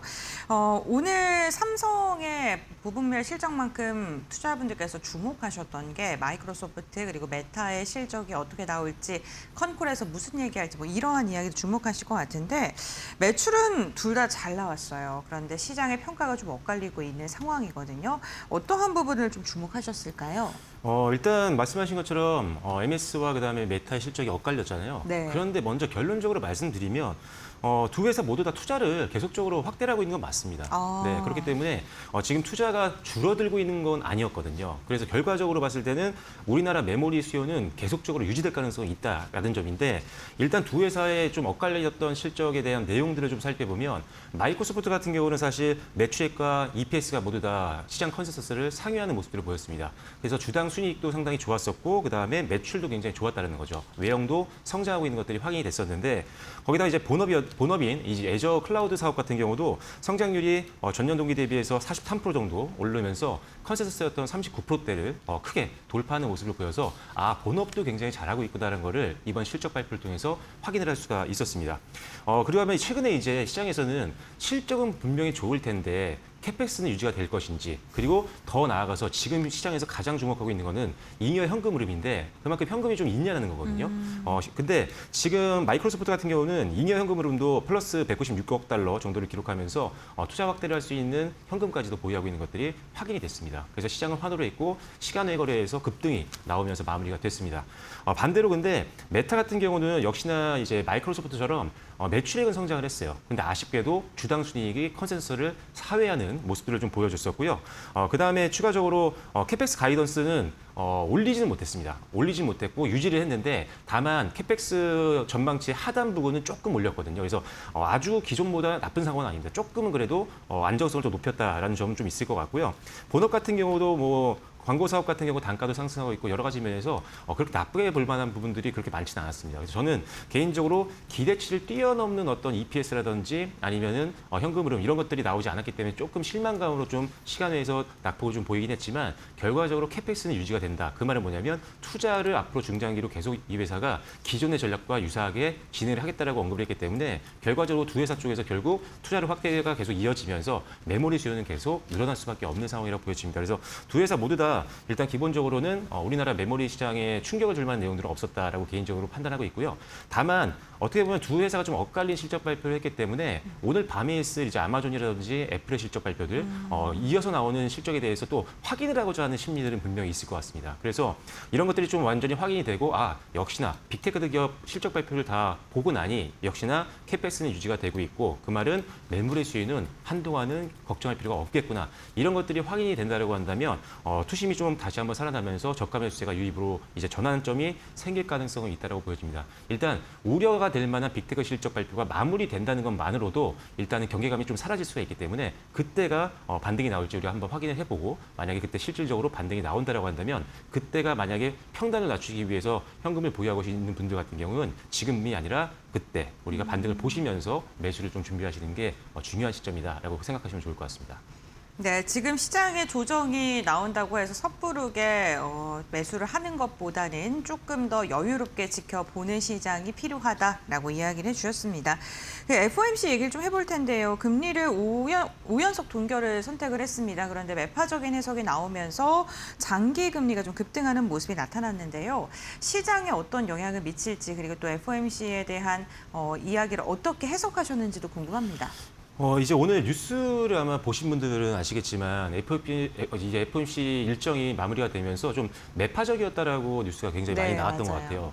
저는 근데 개인적으로는 그렇게 매파적으로 들리지는 않았었거든요. 일단 케빈 허시 의장의 발언을 좀 보면요. 최근 시장 금리가 좀 올랐잖아요. 시장 금리가 오르다 보니까 이 자체만으로도 긴축 효과가 지금 반영이 되고 있는 상황이다. 그래서 추가적으로 긴축에 대한 어떤 부담은 낮춰도 될 것 같다라고 시장에서는 이걸 해석을 했거든요. 그래서 이 부분은 사실 금리 인상은 사실 우리 증시에 베팅을 하고 있는 투자를 하고 있는 분들에게는 사실상 악재로 받아들일 수가 있는데 이미 오른 시장 금리가 긴축 효과를 내고 있는 상황이기 때문에 추가적으로 금리를 올리지 않을 수도 있겠구나라고 해석을 할 수가 있는 거였죠. 그래서 일단 그런 부분을 본다라고 하면 저는 개인적으로는 케빈 허시의 발언은 상당히 긴축에 대한 어떤 우려감을 좀 낮출 수 있는 내용이었다라고 생각을 하고 있고요. 하지만 지금 근데 매파적으로 얘기하고 있는 이유는 그렇다면 당분간은 금리가 높은 수준에서 유지는 될 수가 있겠구나라는 것 때문에 일단은 좀 부정적으로 해석하는 사람들도 좀 있다라고 보여집니다. 그래서 일단 아주 매파적이라고 볼 수는 없는 상황이기 때문에 크게 시장에서는 이 FOMC의 내용이 반영은 많이 되지 않았다라고 개인적으로 생각을 하고 있고요. 오히려 페드워치에서 보면요. 이전에는 FOMC에서 금리를 올해 2회 정도 인상할 거라고 원래는 계속적으로 발표를 했었는데 이제는 1회로 바뀌었습니다. 그만큼 금리 인상에 대한 강도가 사실상 좀 낮아지고 있는 것들이 페드워치에서도 인정을 하고 있는 거죠. 그래서 저는 오히려 이 부분은 오히려 증시를 좀 받쳐주는 내용이었다라고 생각을 하고 있기 때문에 오늘의 변동성은 FOMC 관련된 결론은 아니었다라고 보시면 될 것 같고요. 다만 이제 걱정이 되는 것들은 최근에 이제 다시 지정학적 리스크가 부각이 되고 있다 보니까 유가가 급등을 하고 있는 상황이죠. 그래서 이 유가가 다른 쪽으로도 물가가 인플레이션이 전가가 된다라고 한다면 다시 한번 이제 연준에서도 금리를 또 인상할 가능성이 높아질 수가 있습니다. 그래서 우리가 지금 유가가 상승했지만 앞으로 이제 또 발표될 CPI라든지 PPI라든지 아니면 월 말에 발표되는 PCE 같은 경우 이런 물가 지표 같은 것들을 계속적으로 우리가 주목을 할 필요는 있겠다라는 관점입니다.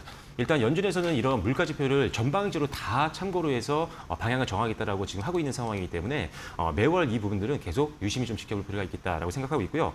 하나만 더 말씀드리면 금리를 무작정 지금 올리기에는 미국 내에 있는 빅테크 기업들의 부담이 너무 커질 걸로 개인적으로 생각을 하고 있습니다. 아시다시피 지금 현금 흐름이 좀 좋지 않은 기업들이 상당히 많죠. 지금 AI를 사업을 시작해서 수익이 만들어지고 있는 것들은 확인이 되고 있지만 투자 자금이 너무 크기 때문에 지금 현재적으로 현금이 부족한 기업들도 많고 그리고 차입금에 대한 이자 비용이 부담되는 기업들도 상당히 많습니다. 그런데 여기서 만약에 금리까지 인상을 공격적으로 해버린다라고 하면 AI 산업에서 사실 중국과 경쟁하고 있을 때 상당한 타격을 받을 수가 있겠다라는 개인적인 생각이기 때문에 연준에서도 금리 인상을 하는 거에 대해서는 굉장히 신중하게 할 가능성이 있어서 금리 인상에 대한 우려감은 그래도 조금은 낮추셔도 될 것 같다라는 점 말씀드리도록 하겠습니다. 네, 알겠습니다. 금리에 대한 인상 가능성, 긴축에 대한 것에 대해서는 좀 안심하셔도 좋겠다라고 이야기를 해주셨습니다. 이제 국내 이야기로 좀 넘어가 볼 텐데요. 삼성전자가 부문별 실적 발표하고 컨콜 진행을 했습니다. 컨콜에서 뭐 여전히 메모리 부족하다, 파운드리도 부족하다, 뭐 이런 이야기도 나왔고 지금 실적에 대해서 자신감을 또 내비치기도 했거든요. 그런데 주가는 방향성을 찾지 못하고 있는 모습입니다. 앞으로의 방향은 좀 어떻게 보실까요? 일단은 지금 앞서 말씀드린 것처럼 이제 중국 관련된 이슈가 최근에 생긴 거기 때문에 네. 이제 요것 때문에 수급 쏠림이 좀 나오는 건 맞는 것 같습니다. 일단 창신 메모리가 상장을 한 이후에 사실 창신 메모리도 성장률에 대해서는 상당히 긍정적으로 평가를 받고 있는 기업이기 때문에 글로벌 큰 자금을 운용하고 있는 투자자들 같은 경우도 관심을 끌 수밖에 없는 부분이고 그렇기 때문에 상장 초기에는 우리나라 쪽으로 베팅하던 자금이 당연히 이동할 가능성이 있다라는 점 참고하시면 좋을 것 같은데 하지만 시간이 지난다라고 한다면 창신 메모리의 본업 가치와 그다음에 우리나라 삼성전자와 SK하이닉스의 본업 가치를 비교하느라고 하면 사실 비교 자체가 되진 않거든요. 아직은 뭐 HBM이라든지 신제품들 같은 경우는 이미 기술 격차가 너무나도 벌어져 있는 상태이기 때문에 따라잡을 수 있을지도 의문입니다. 그래서 네. 그만큼 최첨단 메모리 반도체 쪽에서는 우리나라가 앞서 있는 상황이고 다만 걱정이 되는 것들은 이제 범용 디램 쪽이죠. 이쪽은 시장 점유율을 좀 차지할 수 있겠다라고 보고 있는데 사실 이게 어떻게 보면은 우리가 지금 HBM이라든지 신형 뭐 DDR이라든지 이런 쪽으로 집중을 하고 있다 보니까 범용 디램을 많이 만들지 않고 있는 상황이거든요. 그러다 보니까 여기에 따른 반사익을 보고 있는 거지 가장 시장에서 중요하게 보고 있는 이제 어떻게 보면 가장 최고 사양의 메모리 반도체 같은 경우는 우리가 뺏길 상황은 절대 아닙니다. 그래서 실제로 시간이 지나고 보면 이 고사양 반도체 메모리 같은 경우는 훨씬 더 이자가 훨씬 많이 남는 이익이 더 많이 남는 구조이기 때문에 결국 본업 가치에 대한 부분들이 이제 비교가 대상이 된다라고 한다면 다시 시장으로는 삼성전자와 SK하이닉스 쪽으로 자본이 다시 올 수 있다. 이익적인 측면에서도 사실 삼성전자가 더 높잖아요. 전체적인 매출이라든지 이익은. 그리고 그다음에 SK하이닉스가 따라가고 있는데 SK하이닉스와 창신 메모리의 이익을 비교해 봤을 때 분기 이익을 비교해 봤을 때 한 15분의 1? 이 정도밖에 되지 않거든요. 그만큼 뭐 실적적으로도 비교가 되지 않기 때문에 단기적인 수급 쏠림은 있을 수 있지만 좀 시간이 지나면 괜찮을 수 있을 것 같다라고 보여지고요. 그다음에 이제 삼성전자가 좋은 내용들을 많이 발표를 했죠. 일단은 실적이 너무나도 잘 나왔습니다. 역시나 지금 세계 1위 영업이익을 달성할 정도로 엄청난 지금 실적을 뽑아내고 있는 기업들이라는 것을 이미 다 알고 계실 거라고 생각하고 있고요. HBM4 공급이 좀 확대가 될 걸로 예상을 하고 있습니다. 그래서 3분기 때 HBM4의 매출은 전분기 대비해서 한 3배 이상 늘 걸로 보고 있는 상황이고요. 하반기에는 HBM4가 전체 HBM 매출의 한 60%까지 담당하면서 이익이 더 늘어날 수 있는 가능성이 있다는 점. 그래서 하반기에 대한 실적 기대감이 더 높아지고 있는 점 참고하시면 좋을 것 같고요. 그다음에 최근에 이제 파운드리 쪽 가동률이 상당히 높아지고 있는 있는 상황이어서 드디어 이제 턴어라운드에 대한 기대감이 생기고 있는 상황입니다. 그래서 이 시간 언제쯤 턴어라운드가 될까에 대해서 답변을 이제 정확하게 하지 못했지만 아주 가까운 시일 내에 할 거라고 이야기가 좀 나오고 있는 상황이어서 아픈 손가락이었던 적자였던 파운드리가 턴어라운드 한다는 점은 굉장히 주가에는 좋은 영향을 줄 수 있는 부분이라는 점 참고를 하시면 좀 좋을 것 같고요. 그다음에 이제 하반기 때 역시나 2027년도에는 메모리 공급이 더 타이트해질 걸로 사측에서 얘기를 하고 있는 상황이고 이것은 2028년도까지도 계속 지속이 될 것이다. 결국 공급 부족 현상은 앞으로 중장기 계속 이어질 가능성이 높기 때문에 공급자 우위의 시장이 계속 유지가 된다고 하면 가격도 계속 인상이 될 수 있다는 가능성이 있다는 거죠. 그래서 HBM4 같은 경우도 내년에 가격 인상에 대한 전망까지도 제시를 했기 때문에 이런 것들을 본다면 당분간 실적의 성장은 계속 이어질 수밖에 없는 상황이다라는 점 참고하시면 될 것 같고요. 주주환원에 대한 기대감도 말씀을 했죠. 그래서 주주환원 정책을 하겠다. 그래서 2분기에도 주당 374원에 배당을 하겠다라고 했고 특별 배당에 대한 이야기도 나왔습니다. 그만큼 주주환원에도 적극적으로 참여하고 있는 상황이기 때문에 투자자들의 어떤 그래도 좀 최근에 불안했던 마음을 조금은 녹여줄 수 있는 그런 어떤 컨콜이었다라고 생각하고 있어서 삼성전자가 아직은 조금 그래도 변동성을 보이고 있는 상황이긴 하지만 200일선이 좀 깨지지 않는 점은 다행이라고 생각하고 있고요. 여기서 이제 지지선 만든다고 한다면 본격적인 8월부터의 회복도 가능한 구간이니까요. 일단 지금은 천천히 관망을 하되 반등을 8월 달에 보시면서 매수도 한번 준비를 미리미리 해놓으시면 좋을 것 같습니다. 네, 알겠습니다. 반등, 8월의 반등 말씀해 주셨던 것처럼 기대해 보도록 하겠습니다. 반도체 기업들에 대한 전망은 여전히 긍정적인데요. SK하이닉스의 변동성 오늘도 극심한 상황입니다. 특히나 14곳에서 증권사에서 리포트를 내놓았는데 6곳에서는 목표 주가를 하향 조정하는 리포트를 내놓기도 했는데요. 현 시점에서 저희가 그러니까 밸류, 가격이 저렴해졌다 말고 또 기대할 게 있을까요?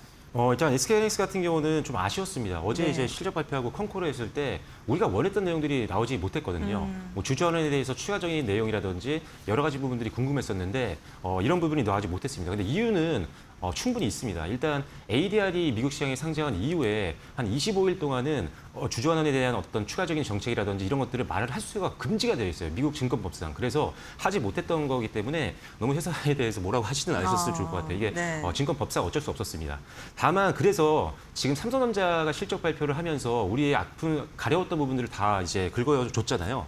근데 삼성전자와 SK하이닉스는 비슷하게 전략을 갈 확률이 높습니다. 같은 사업을 영위를 하고 있는 기업이고요. 그리고 이익도 지금 전 세계에서 최상위권에 있기 때문에 현금 흐름도 굉장히 풍부하고요. 그래서 배당이라든지 이런 것들 충분히 이제 기대감이 있는 상황인데 일단 주주 환원에 대한 내용이 곧 나온다라고 한다면 지수 하방을 충분히 지지해줄 수 있다고 보고 있고요. 현 주가는 한 2026년도, 2027년도 배당 수익률이 한 3%에서 한 7, 8%까지도 갈 수 있다라고 보고 있는 상황이기 때문에 이제 곧 말을 할 수 있는 시기가 온다라고 했을 때 주주 환원에 대한 내용이 나온다면 분명히 반등에 영향을 줄 수 있을 걸로 보고 있는 상황이고요.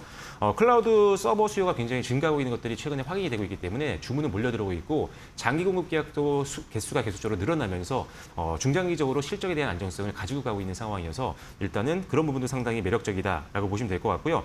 역시나 HBM 쪽에서는 신제품에서는 가장 빠른 생산 능력과 그다음에 테스트 검증들 이런 것들을 앞두고 있는 상황이기 때문에 제가 봤을 때는 역시나 HBM4가 6월 달부터 본격적으로 양산에 돌입을 한 상태이기 때문에 하반기 실적에 대해서 상당히 기대감이 높다라는 점 참고하시면 좋을 것 같고요. 단기적으로는 지금 일단은 ADR 쪽과 이쪽에서 수급이 빠져나가면서 창신 메모리 쪽으로 가는 것들이 있겠지만 앞서 언급드린 것처럼 다시 또 돌아올 수 있는 자금들이기 때문에 조금만 더 시간을 가지고 홀딩을 좀 해보시면 좋을 것 같습니다. 네, 알겠습니다. 오늘 반도체 관련된 기업들에 대한 투자 전략을 짚어주셨는데요. 삼성전자도 SK하이닉스도 탄탄한 실적을 바탕으로 지금 투자 심리가 무너졌기 때문에 수급 꼬임으로 인해서 이렇게 변동성이 나타나고 있습니다만 결국에는 천천히 상승에 대한 기대를 할 만하다라고 이야기해 주셨으니까 너무 불안해하지 마시고요. 실적 정리 다시 한번 해보시면서 투자 전략 세워보시면 좋겠습니다. 대표님과의 말씀 여기까지 나누겠습니다. 고맙습니다.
SK하이닉스 주가가 흔들리는 와중에 목표 주가는 오히려 더 올라갔다. 한국투자증권이 SK하이닉스 목표가를 380만 원에서 470만 원으로 23.7% 상향했다. SK하이닉스는 2분기 매출 79조 3천억 원, 영업이익 60조 5천억 원을 기록했다. 영업이익은 전년 동기보다 557% 늘었지만 시장 예상치 64조 7천억 원에는 못 미쳤다. 그런데 한투는 이를 수요 둔화가 아닌 출하 시점 이연으로 봤다. 고부가 제품 출하가 하반기로 넘어가면서 오히려 3분기 실적 개선 요인이 될 수 있다는 분석이다. 특히 3분기 디램 가격 상승률이 전분기 대비 20%에 달할 것으로 전망했다. HBM사 양산 출하와 장기 공급 계약 효과까지 더해지면 가격 상승세가 이어질 수 있다는 것이다. 최근 주가 조정도 펀더멘털 훼손이 아니라 AI 투자 지속성 우려가 반영된 결과로 봤다. 단기 주가보다 이익 방향성에 주목해야 한다며 한투는 하이닉스 목표가를 오히려 더 높여 잡았다.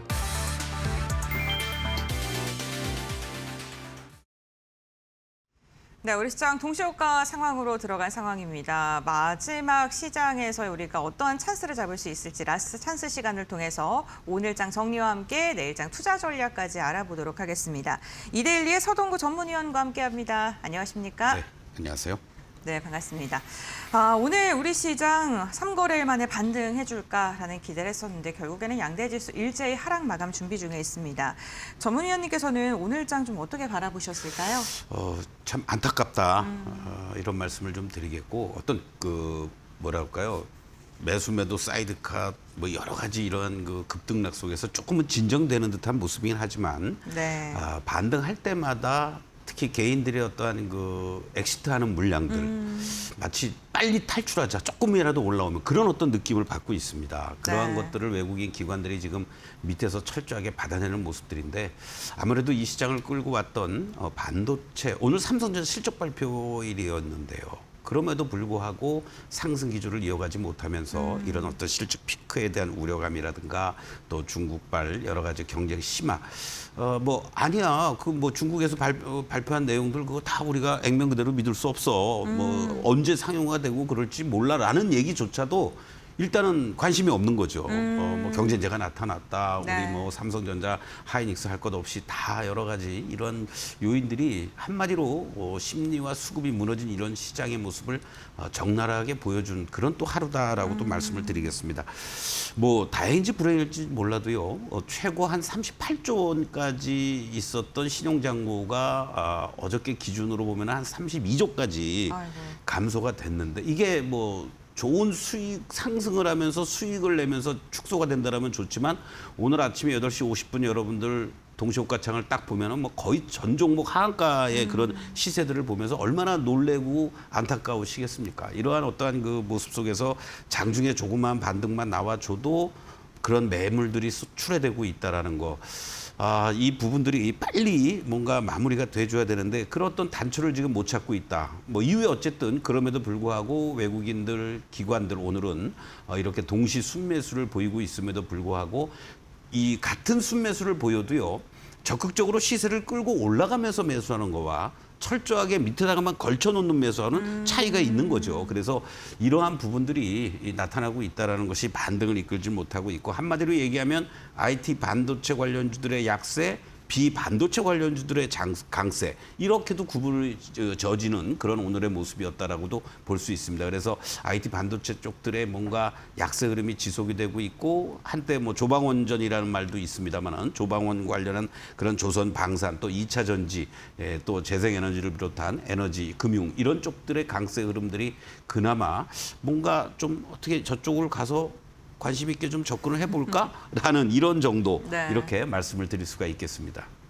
네, 외국인이 오늘 5거래일 만에 매수로 돌아서긴 했거든요. 근데 선물 시장에서 또 1조가량 팔고 있어요. 수급이 좀 들어온 것으로 봐야 될지 아니면 진짜로 하단에 걸어뒀던 게 체결됐다고 봐야 될지 궁금하네요. 이렇게 보시죠. 외국인들이 이 시간을 통해서도 선물, 옵션 이쪽, 파생 쪽을 중심으로 해서 숏, 롱을 계속해서 한다고 그랬잖아요. 네, 맞습니다. 네. 꼬리가 몸통을 흔드는 이러한 과정들이 여전히 나타나고 있고 상당히 이러한 부분들은 이 제어를 못하고 있는 겁니다, 우리가. 그러니까 말하자면 강력하게 이 현물 시장 쪽이 강한 매수세들이 들어오면서 우리 개인들이 중심이 되면서 지수를 뭐 7천, 8천, 9천 이렇게 끌고 올라갔던 이런 어떤 그 흐름들 속에서 지금은 무너지는 추세잖아요. 네. 그러다 보니까 외국인들 입장에서는 뭐 10분의 1 정도의 규모로다가 선물 쪽에서 장난을 치는 이런 어떤 모습들이 계속해서 나타나고 있는데요. 제가 여러분들께 가끔가다 말씀을 드리잖아요. 결국 미결제 약정의 어떤 움직임들 속에서 어떠한 흐름들이 전에 진행되고 있는지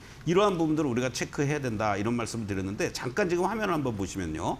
지금 외국인들이 바로 지난 28일 날이었습니다. 10,000계약 이상의 미결제가 집중이 됐습니다. 그러다가 이 흐름들이 오늘 또 청산이 되는 모습들이 나타나고 있고요. 이 핵심적인 역할은 이따가 또 말씀드리겠지만 바로 JP모건 쪽에서 움직이고 있다. 이런 부분들을 잠시 후에 또 말씀을 드리겠습니다. 네, 알겠습니다. 선물 시장에서의 외국인의 수급 역시나 시장에 좀 문제가 되고 있다라고 이야기해 주셨는데 우선 우리 시장 유가증권 시장은 좀 낙폭을 만회한 채 마감을 시도하고 있는데 결국에는 1%가량 좀 빠질 것 같고요. 5,600선도 내어줄 것으로 예상되고 있습니다. 코스닥도 2% 넘게 하락하면서 644선에서 마감을 준비 중인 상황입니다. 수급 상황 볼까요? 오늘 오랜만에 그래도 외국인이 5거래일 만에 유가증권 시장에서 매수를 선택하고 있는데요. 조 단위의 매도를 했던 것과 비교했을 때 조금은 아쉽습니다. 8,600억 원가량 담고 있고 기관도 6천억 원가량의 순매수 집계됩니다. 국내 증시 마감합니다.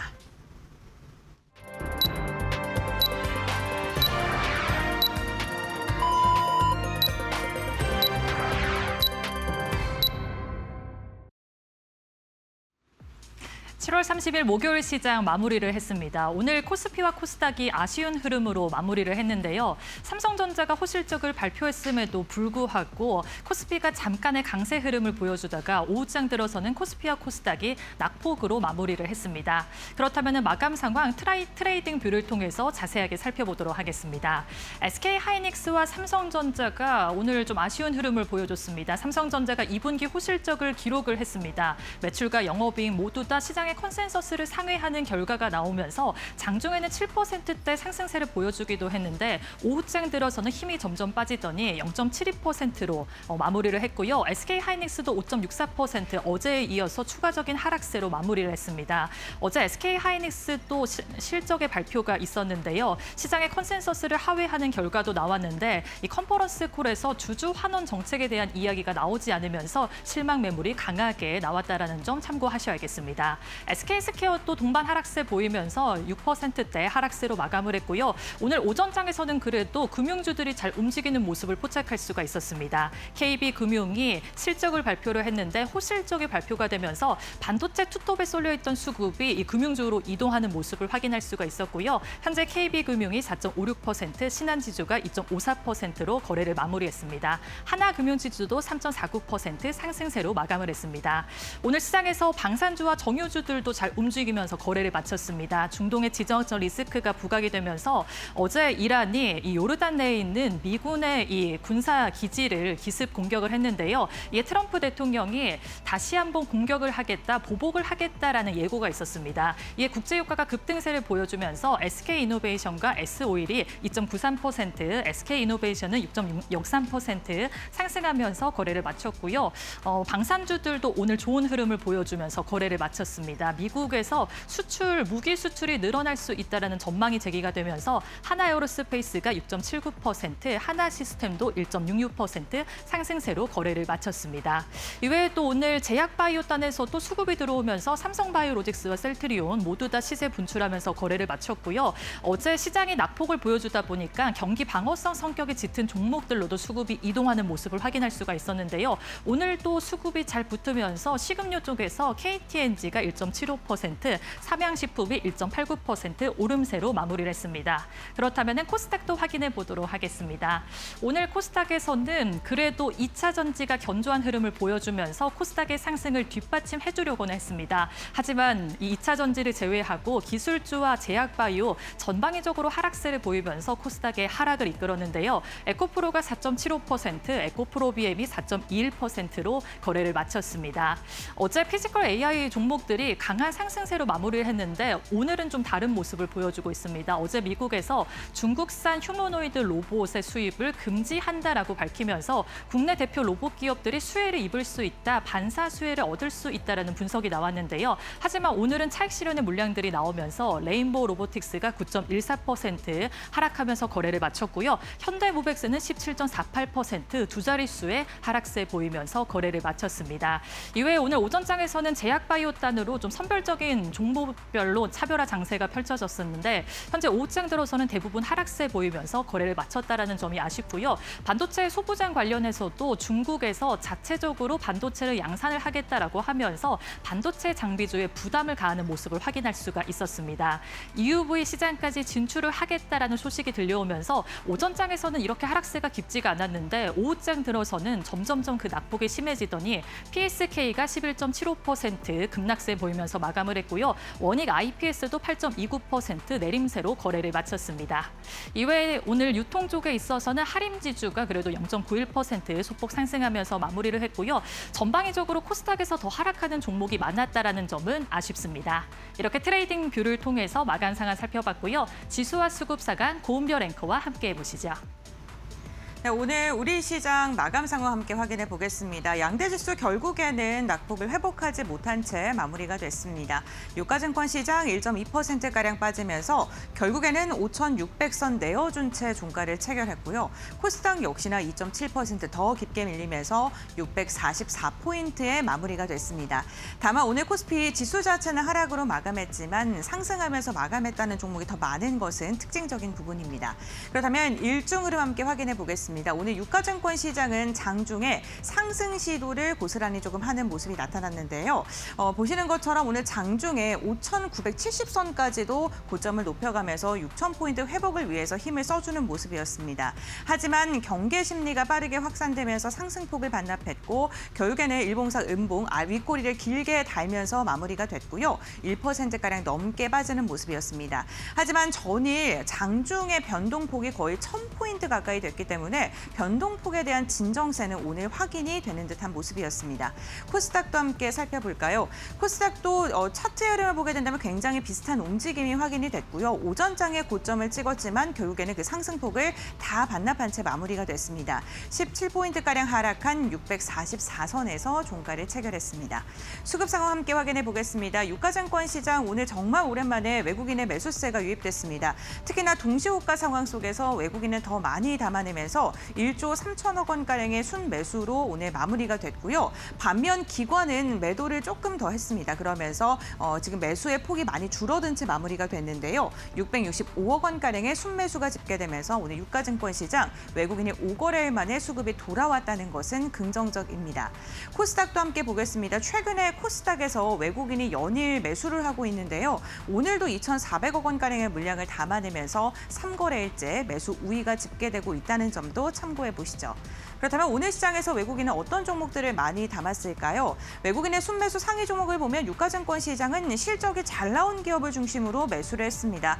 한화 오션도 시장 기대치를 웃도는 실적을 발표했고 셀트리온 역시나 실적이 잘 나온 대표적인 기업 중에 하나이죠. 셀트리온은 FDA에 대한 바이오시밀러 허가 신청을 했다는 소식까지 전해지면서 시장 대비 견조한 움직임이 오늘까지도 이어졌고요. LG생활건강 같은 경우에도 역대급 실적 발표하면서 기대감이 커지고 있는 모습입니다. SK스퀘어와 LG이노텍과 같이 전력 그리고 기판 관련된 기업들 가운데서 저가 매수세를 선택한 종목들도 있었습니다. 코스닥에서는 바이오 기업들 그리고 2차 전지 기업들을 대거 담아냈고요. 에코프로 같은 경우에는 5거래일 만에 매수로 돌아서면서 지수 대비 선방하는 모습이 나타나기도 했습니다. 코오롱 티슈즈는 2달 동안 지금 시총이 10조가량 증발한 상태인데 저가 매수세가 유입됐다는 부분도 체크해 보시면 좋겠습니다. LG생활건강의 오늘 흐름 함께 확인해 보시죠. 역대급 실적을 발표하면서 시장에 놀랄 만한 실적 성적표를 들고 온 LG생활건강입니다. 오늘 실적이 발표된 뒤에 목표 주가 상향 리포트가 쏟아졌고요. 그러면서 주가 역시나 긍정적인 방향성을 보여줬는데요. 장중에는 31만 원 선을 넘어서기도 했고 종가까지도 두 자릿대 강세를 유지하면서 29만 2천 원 선에서 마무리하는 데 성공했습니다. 다음으로는 기관의 수급도 함께 살펴보겠습니다. 기관은 전기 전자업종 그리고 반도체 AI와 관련된 기업들을 유가증권 시장에서 강하게 담아냈습니다.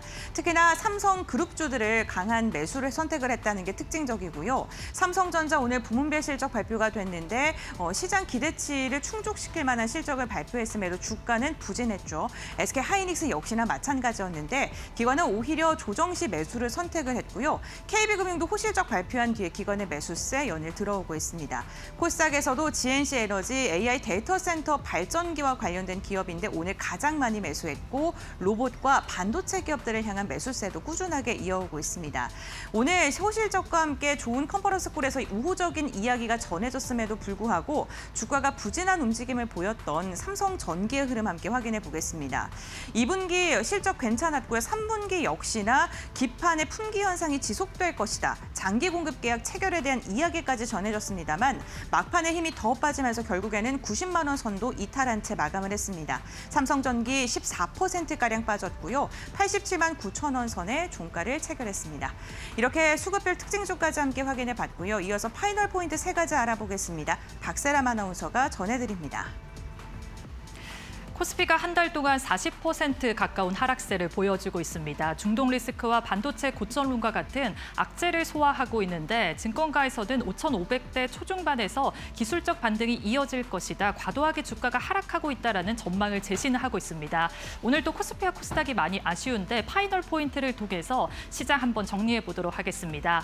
기다리던 삼성전자가 역대 최대 실적을 내놓았습니다. 매출은 171조 원, 영업이익은 89조 5천억 원을 기록을 하면서 3분기 내내 이 매출과 영업이익을 역대 최대 실적을 갈아치우고 있고요. 특히 영업이익 같은 경우에는 시장 전망치를 6% 상회하는 결과를 내놓았습니다. 역시 주인공은 반도체였는데요. DS 부문에서만 홀로 영업이익이 89조 2천억 원이 나오면서 삼성전자의 실적에 크게 영향을 줬습니다. 서버용 디램과 낸드 판매도 확대가 됐는데 HBM4 생산 능력이 결국에는 이 실적을 견인했다라고 보시면 되겠는데요. 어제 SK하이닉스도 실적 발표가 있었는데 시장의 컨센서스를 하회하는 결과가 나오면서 실방 매물이 많이 나오기도 했습니다. 하지만 삼성전자는 오늘 장중에 7%대 상승세를 보여주기도 했습니다. 컨퍼런스 콜에서는 반도체 업황에 대한 자신감을 내비치기도 했는데요. 내년에는 메모리 공급 부족이 더 심해질 것이다라는 내용이 있었고요. 미국에서 2030년까지 두 번째 공장을 양산하면서 올해 말에 착공을 하겠다라는 내용을 밝히기도 했습니다. 또 HBM4 공급을 더 늘리겠다라는 내용이 있었다라는 부분 참고하셔야겠습니다. 그렇다면 두 번째 포인트도 확인해 보도록 하겠습니다. 중동 긴장이 다시 한번 부각이 됐습니다. 미국과 이란이 엿새 만에 다시 충돌을 했는데요. 어제 저녁에 이란이 이 요르단에 있는 미군 기지를 공습을 하면서 다시 한번 충돌이 있었습니다. 트럼프가 이제는 우리 차례다 보복할 예정이다라는 내용을 밝히면서 다시 한번 군사적 충돌에 대한 우려가 생겼는데요. 지정학적 리스크가 부각이 되면서 국제유가는 급등을 했습니다. 브렌트유가 $90, 이 WTI는 84달러 선에서 마무리를 했고요. 이에 오늘 시장에서 방산주와 정유주가 동반 강세 흐름을 보이면서 정유주 같은 경우에는 정제 마진 개선 기대감이 붙었다라는 부분 참고하셔야겠습니다. 그렇다면 마지막 파이널 포인트도 확인해 보도록 하겠습니다. 조선업도 2분기 실적이 매우 잘 나왔는데요. 실적으로 조선업 호황이 증명이 되고 있습니다. 먼저 조선 3사, HD 한국조선해양과 하나오션 그리고 삼성중공업의 합산 영업이익이 2조 7천억 원을 달성을 했는데요. 예전에는 저가 수주에만 좀 집중을 했다면은 요즘에는 이 고선과 LNG선 수주가 확대가 되면서 수익성 개선에 직접적으로 영향을 미쳤습니다. 이제는 실적이 잘 나왔기 때문에 LNG 운반선을 중심으로 수주가 얼만큼 확대가 될지 또 군함 발주가 또 어떻게 늘어날지 기대감이 반영이 되고 있고요. 여기에다가 모멘텀이 하나 더 있습니다. 한미조선협력센터가 워싱턴에서 출범을 하면서 마스가 프로젝트가 본격적으로 실행될 수 있다라는 기대감까지 반영이 되고 있는데요. 마스가 프로젝트로 인해서 수주가 또 어떻게 실적으로 연결이 될지도 확인을 해보셔야겠습니다. 지금까지 파이널 포인트 짚어봤습니다. 네, 목요일장 우리 시장 마무리가 됐습니다. 이번 주 정말 힘든 장이었고 내일 이제 금요일만 지나가게 되면은 또 주말을 앞두게 됐는데요. 금요일인 만큼 또 불안합니다. 그래서 어떻게 또 시장이 마무리가 되고 시작될지 불안한데 위원님께서는 내일 시장 어떻게 보실까요? 상당히 이 막바지 고비가 되면 좋겠는데 오늘 뭐 그나마 삼성전자가 그래도 8%의 반등 시도도 있었잖아요. 네, 맞습니다. 그러면서 코스피, 코스닥 양 시장이 모두 사이드카는 발동되지 않은 거, 이거를 우리가 안심을 해야 되는지 아니면 결국은 또 마이너스로 끝났기 때문에 여전히 불안정한 이러한 어떤 상태를 가져야 될지. 이후에 어쨌든 이번에 슈퍼위크 주간이었었죠. 뭐 실적과 또 어떤 금리 정책, 내일 하루 이제 일본이 남아 있습니다만은 이러한 과정들 속에서 시장은 역대급 변동성을 또 보였다, 이렇게 우리가 말씀을 드릴 수가 있겠고, 그럼에도 불구하고 이게 어쨌든 지나갔다는 얘기죠. 지나갔고 이런 과정 속에서 구글이라든가 메타의 그런 캐펙스 상향 조정, 요거에 대한 시장의 긍정적인 영향은 기대는 있었지만은 또 사실대로 발표를 했지만 미치지 못했다. 이런 부분이 좀 아쉽게 우리가 접근을 해야 될 것 같고, 내일 이제 아마존의 실적이라든가 추가적으로 또 캐펙스 상향 조정 문제라든가 또 일본의 중앙은행이 열리면서 엔화의 이런 약세 흐름에 어떻게 대응을 할 것인지, 뭐 금리 인상을 또 할지는 모르겠습니다만은 현재 쉽게 금리 인상을 또 할 수 있는 건 아니고 엔화 약세의 동향을 좀 더 체크를 해봐야 되지 않을까, 이런 말씀을 좀 드리고 싶습니다. 이런 가운데 속에서 아까 이제 말씀드린다고 했는데요. 바로 시장의 변동성을 이용한 외국인들의 현선물의 어떠한 롱숏 전략, 특히 이틀 동안에 걸쳐서 외국인들이 이 대규모 선물에서 순매도했다가 오늘은 또 다 엎어치기 들어갔잖아요. 네. 이러한 어떤 단초를 또 볼 수 있는 것이 이 외국계 창구를 우리가 집중적으로 좀 봐야 되고, 가장 핵심적인 것은 시총 1위인, 그리고 또 공교롭게 오늘 실적 발표를 했는데 어저께 이 JP 모건 창구를 한번 보시면은요, 바로 일별 동향인데요. JP 모건에서 어저께 하루에 말이죠, 330만 주의 순매수를 보였습니다. 그러니까 그동안에는 뭐 250만 주의 매도라든가 100만 주의 매도, 또 120만 주의 매도, 가장 최근에 순매수를 보인 것이 지난 7월 13일 날 160만 주의 순매수를 보인 거 말고는 그 이후에 지속적인 매도를 했죠. 오늘 오히려 66만 주의 현재 시점에서, 나중에 이제 최종적으로 나오겠지만은 66만 주의 이제 순매도를 보였습니다. 그러니까 아직까지도 330만 주 매수한 거를 기준으로 본다라면은 260만 주의 삼성전자 순매수는 보이고 있다. 이렇게 우리가 이제 보면서 오늘은 또 골드만삭스 창구를 통해서 대규모 매도가 나왔는데, 진짜 이제 나중에 뚜껑을 열어보고 걔네들이 진짜 집중적으로 매도를 했는지, 아니면 현재 나타나고 있는 수량만을 기준으로 해서 66만 주만 JP모건에서 매도를 하고 260만 주가 순매수로 남아있는지, 이걸 우리가 또 확인을 해봐야 될 것 같습니다. 결국 이렇게 본주에서 현물 시장에서 매수해서 삼성전자를 20만 원도 이탈됐던 자리에서 다 주춤했다는 얘기죠. 그리고 오늘 8% 올라오니까 일부 이익실현 했습니다. 자연스럽게 이익실현 하면서 어떠한 흐름이 되겠습니까? 선물 시장 쪽에서는 매도를 또 치면서 시장을 또 이렇게 교란을 한다는 얘기죠. 결국 이와 같은 흐름들이 당분간은 지속이 될 가능성이 높기 때문에 급등한다고 해도 좋아할 필요가 없고, 급락한다고 하더라도 이 동향들을 보시면서 여러분들이 차분하게 좀 대응을 해야 될 그런 어떤 시점 아니겠느냐, 이렇게 말씀을 드리면서, 어저께 330만 주가 들어왔다는 것 자체, 그리고 어저께 삼성전자의 매수 단가들을 기준으로 본다라면 최소한도 19만 원에서 20만 원부터는 매수를 했다는 얘기다. 그렇다면 삼성전자 기준으로 저 정도 가격에서는 하방을 잡을 수 있지 않겠느냐, 이렇게도 우리가 한번 생각하면서 여러분들이 대응하면 좋겠습니다. 네, 알겠습니다. 시장의 변동성, 그리고 외국인의 수급적인 측면을 굉장히 집중적으로 말씀을 해주셨습니다. 이렇게 흔들리는 시장 속에서 그렇다면 저희가 그래도 좀 방어를 할 만한, 선방할 만한 종목이 있다면 어떤 종목이 있을까요? 글쎄요, 이게 뭐 실적 시즌이고 서프라이즈가 나오면서 일회성으로 그칠지 모르겠지만 이 한 종목만 움직인 게 아니라 바로 조선, 방산, 뭐 원전 이런 쪽들도 나름대로 하방 잡고 올라오고 있단 말이죠. 그 대장 역할을 해주는 HD 한국조선해양. 현재 위치에서 뭐 크게 부담 없지 않을까, 이런 말씀을 좀 드리고 싶은데, 말씀드린 대로 2분기 연결 기준 매출액이 8조 9천억, 20%, 그리고 또 영업이익도 1조 6천억, 72% 이상이나 YOY 기준으로 급증을 했습니다.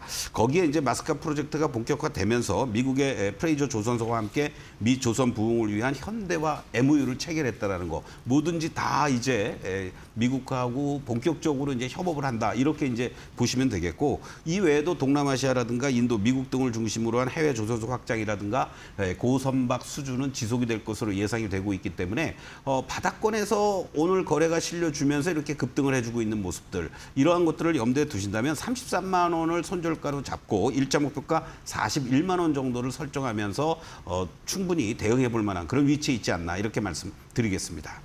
네, 알겠습니다. 한국 조선해양, 조선 관련된 기업들 호실적 안고 기대해 볼 만하다라고 말씀을 해주셨습니다. 내일 시장 한마디를 저희가 한번 예측해 볼 텐데 어떻게 정리하면 좋을까요? 희망사항이죠. 네. 우리가 흔히 동트기 전에 새벽이 가장 어둡다고 얘기를 합니다. 네. 동트기 전에 새벽을 기대하고 이러한 과정 속에서 절대적으로 어떤 홧김에 또는 포기의 심정으로 투매에 동참하는 것은 좀 자제해달라 이렇게 간곡하게 말씀을 드리겠습니다. 네, 시장이 크게 흔들리면서 투매가 투매를 부르고 있는 시장입니다. 그 변동성이 좀 줄어들기 위해서는 조금 더 냉정하고 또 한 걸음 떨어져 침착하게 시장을 바라볼 필요가 있다라고 말씀을 해주셨으니까요. 참고해 보시면 좋겠습니다. 위원님과의 말씀 여기까지 나누겠습니다. 고맙습니다.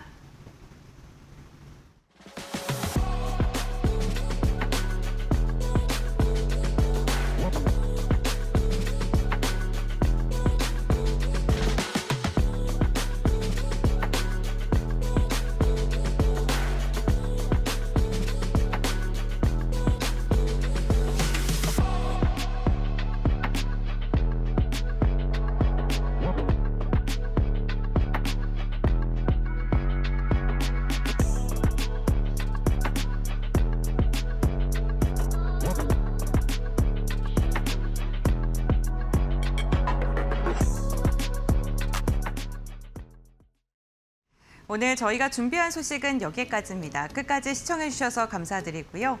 내일도 현명한 투자 전략으로 여러분들과 함께하겠습니다. 마감은 언제나 파이널 샷!